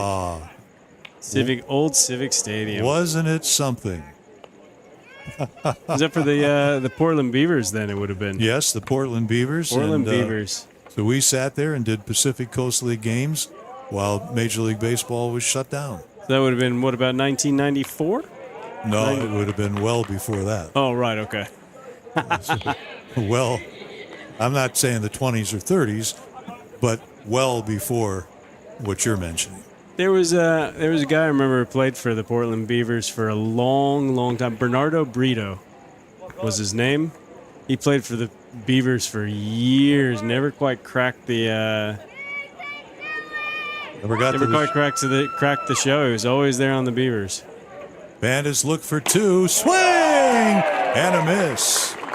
Boy, what a big strikeout that is. Huge Corey strikeout. Acton is gone, and there are 2 outs here in the Canberra 9th inning. And that makes 3 strikeouts now for Kainoa Wynyard. And the Bandits, I'd like to think this is coming from Hyung-Chan and in his development as a young catcher, but he's really reading that eye level of the Cavalry hitters, seeing that ball low, bringing it back up high, got him on the high fastball there. Here is Azuma. He takes a strike. He's the 3rd hitter in the Canberra order, and he is 1 for 3, a double and a walk. Walked with the bases loaded in the 7th inning. The 5 Brisbane pitchers tonight have struck out a total of 11. Throw to first, and Greer is just back.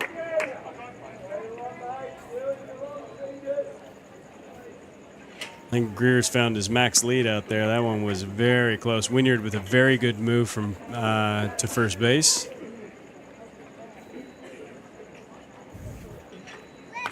Foul back. 11 strikeouts. We saw so many strikeouts in round 2 a couple of weeks ago when Sydney was here. Strikeouts galore, and we had talked at the time that throughout baseball there have just been very significant increases in the number of strikeouts from the major leagues right on down. Azuma. Swing and a miss.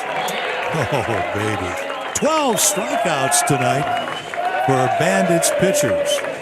A hit in the 9th for the Cavalry, but they leave their 7th runner. Well, strap yourself into your chair. Bottom of the 9th coming up. Wade, Park, and Skepton. The Brisbane Bandits and the Canberra Cavalry tied at 5. Welcome to Ace Comms, two-way radio and body-worn camera specialists. Ace Comms is proudly the Australian distributor for Motorola Solutions. Ace Comms was formed in 1988 in South Africa and has grown into a premier wireless communications technologies distributor. With a primary focus on Motorola Solutions, we also supply a wide variety of leading radio communications brands. We welcome the opportunity to discuss our partner network opportunity with you. Leverage off the high-demand wireless comms industry and let Ace Comms empower your business to grow.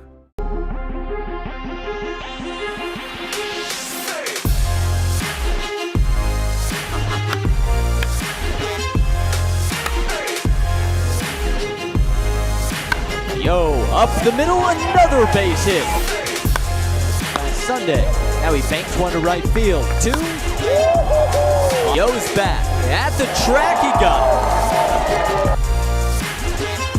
Pump and the fire. Struck him out swinging. Brett Sports, the official equipment partner of the Brisbane Bandits.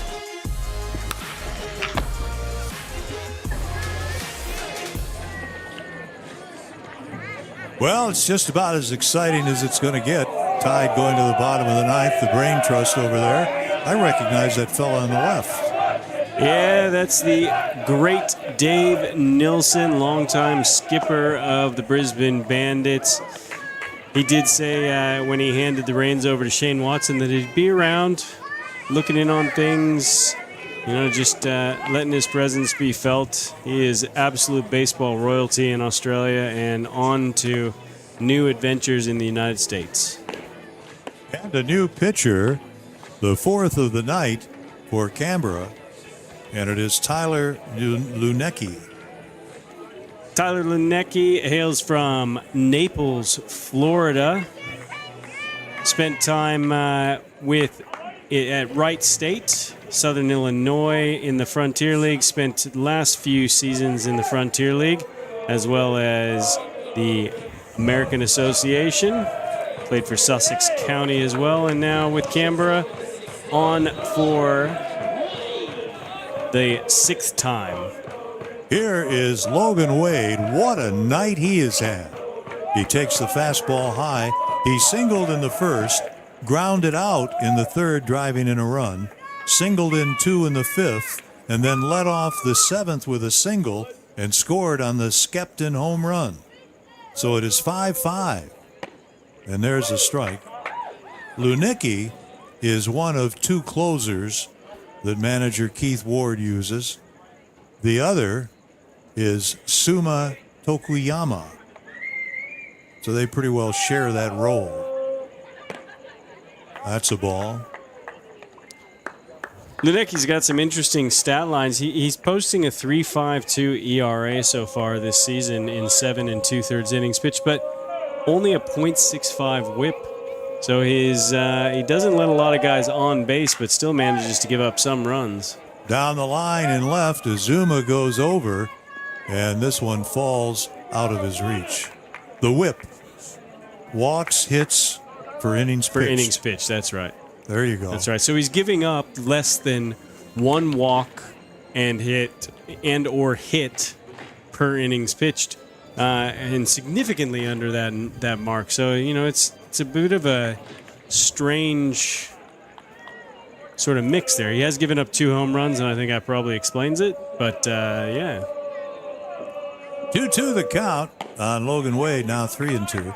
I kind of like the whip, as we discussed earlier. It's got to be a better way to phrase that, Ken. I'm not a big numbers guy, but walks and hits for innings pitched, I think it's fairly simple, and I think it shows you something. It has some significance. Look at that. He's a hitting machine. Will he go for 2? Yes, he shall. Whoa! Throw comes in. He's caught in the run. I think he's got it. He's got it made. He's safe. Second.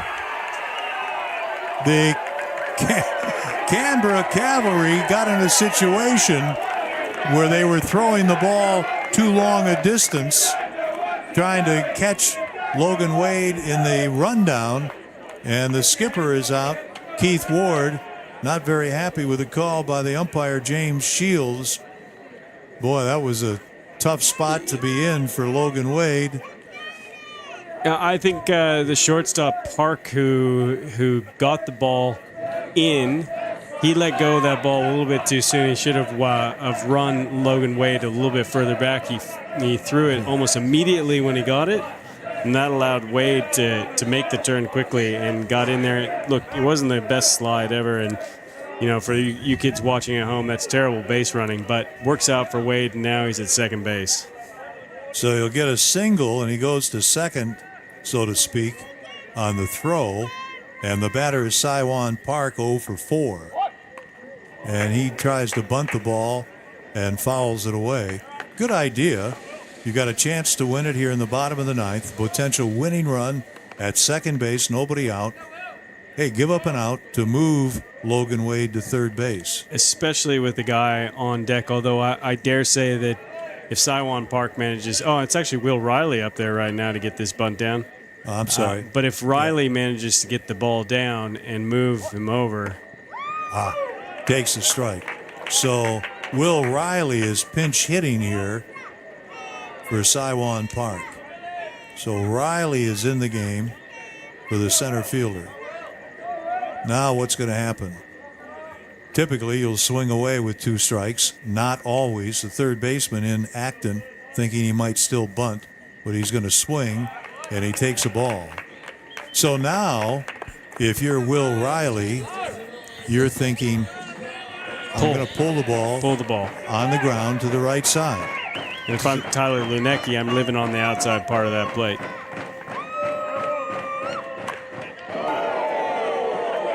Going to kill some of his teammates instead. Oh, he throws a breaking ball down and in. Yeah. Perfect ball to exactly, pull. just like I drew it up, Ken. Yeah. Master strategist, me. It's easier to talk about than it is to actually do. Very true, very true. At second base, Wade, the potential winning run. 5-5, bottom of the ninth inning. And that's a ball. 2-2. Of course, if you're Tyler Lunecki and the Cavalry, walking Riley is not the worst thing that ever happened. It gives you certainly many more options defensively.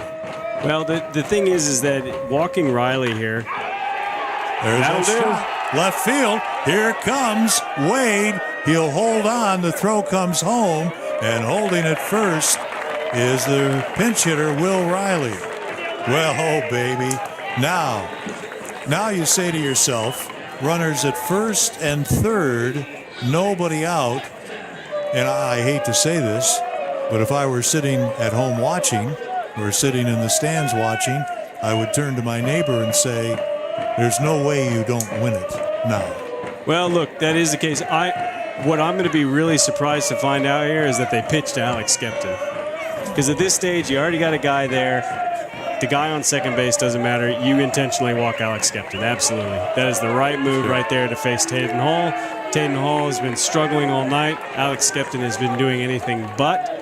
So this strategy is very smart. But still, now you have a couple of chances to try and get this run across. For Tayden Hall, he's got a chance to be a hero. And he would love to pick up his first RBI of the season here. So you've got your potential your potential winning run at third base with nobody out. That's Logan Wade. You've got Will Riley at second, Alex Skepton at first. All they are is potential outs. That's right. All they are. That's right. That's all they are. But the infield is pulled in. The outfield is also shallow. Tayden Hall takes strike one. After Hall, it'll be the veteran Campbell. Of course, he'll thrive on a situation like this if Hall is unable to end the game. 5-5, bottom of the ninth, bases loaded. There's ball one. And if I'm Hall, I'm trying to be patient here. I'm looking for something that's maybe towards the inside part of the plate so you can get the bat under it. If you get something on the outside, he's been having a tendency lately to roll the ball over a little bit. That ends up being a double play. But a double play still wins the ball game. So only he's just got to try and get the bat on the ball and get it up in the air a little bit out in the outfield. Cavalry has to get the runner at the plate. Here's a chopper off the dish. The pitcher fields, throws, not in time. Oh, baby! Wade comes in to score, and the Bandits celebrate. They win it, and the RBI for Taden Hall, an infield single, his first RBI of the season, his only hit of the night.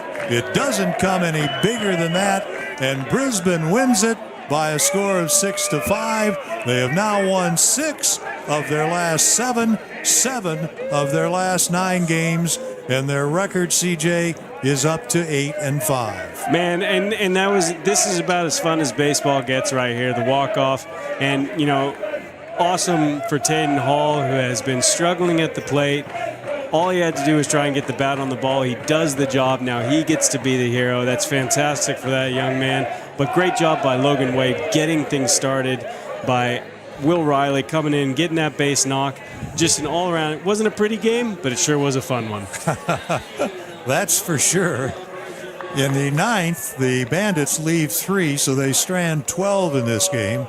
So we have some wild statistics. Kainoa Wynyard is the winning pitcher. Tyler Lunicki is the losing pitcher. Canberra, 5 runs, 7 hits, no errors. They leave 7. The Brisbane Bandits to win it, 6 runs, 14 hits, 1 error, and 12 left on base.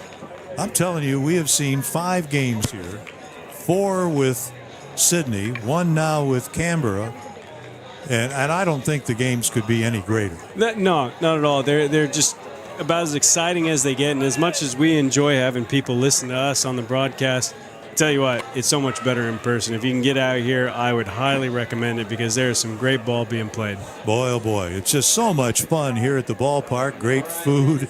Tomorrow night, the Wild West Saloon, music, games for the kids. Doesn't get any better. And as CJ and I are pointing out, the baseball has been simply fantastic. Tomorrow night, 6:30, we'll be back here in the same spot. Hope to see you in person. Yushi Sako goes for Canberra, and Brody Vasilakis will be the starting pitcher for the Bandits. Oh boy, what a night. Doesn't get any nicer. We're glad you were able to be with us. Once again, the final score, the Brisbane Bandits win it over Canberra 6-5. Ken Wilson, CJ Barnes, thanks to our crew, and so long from Vidicon Stadium. Great job, Chef. Thanks. Who wants a drink?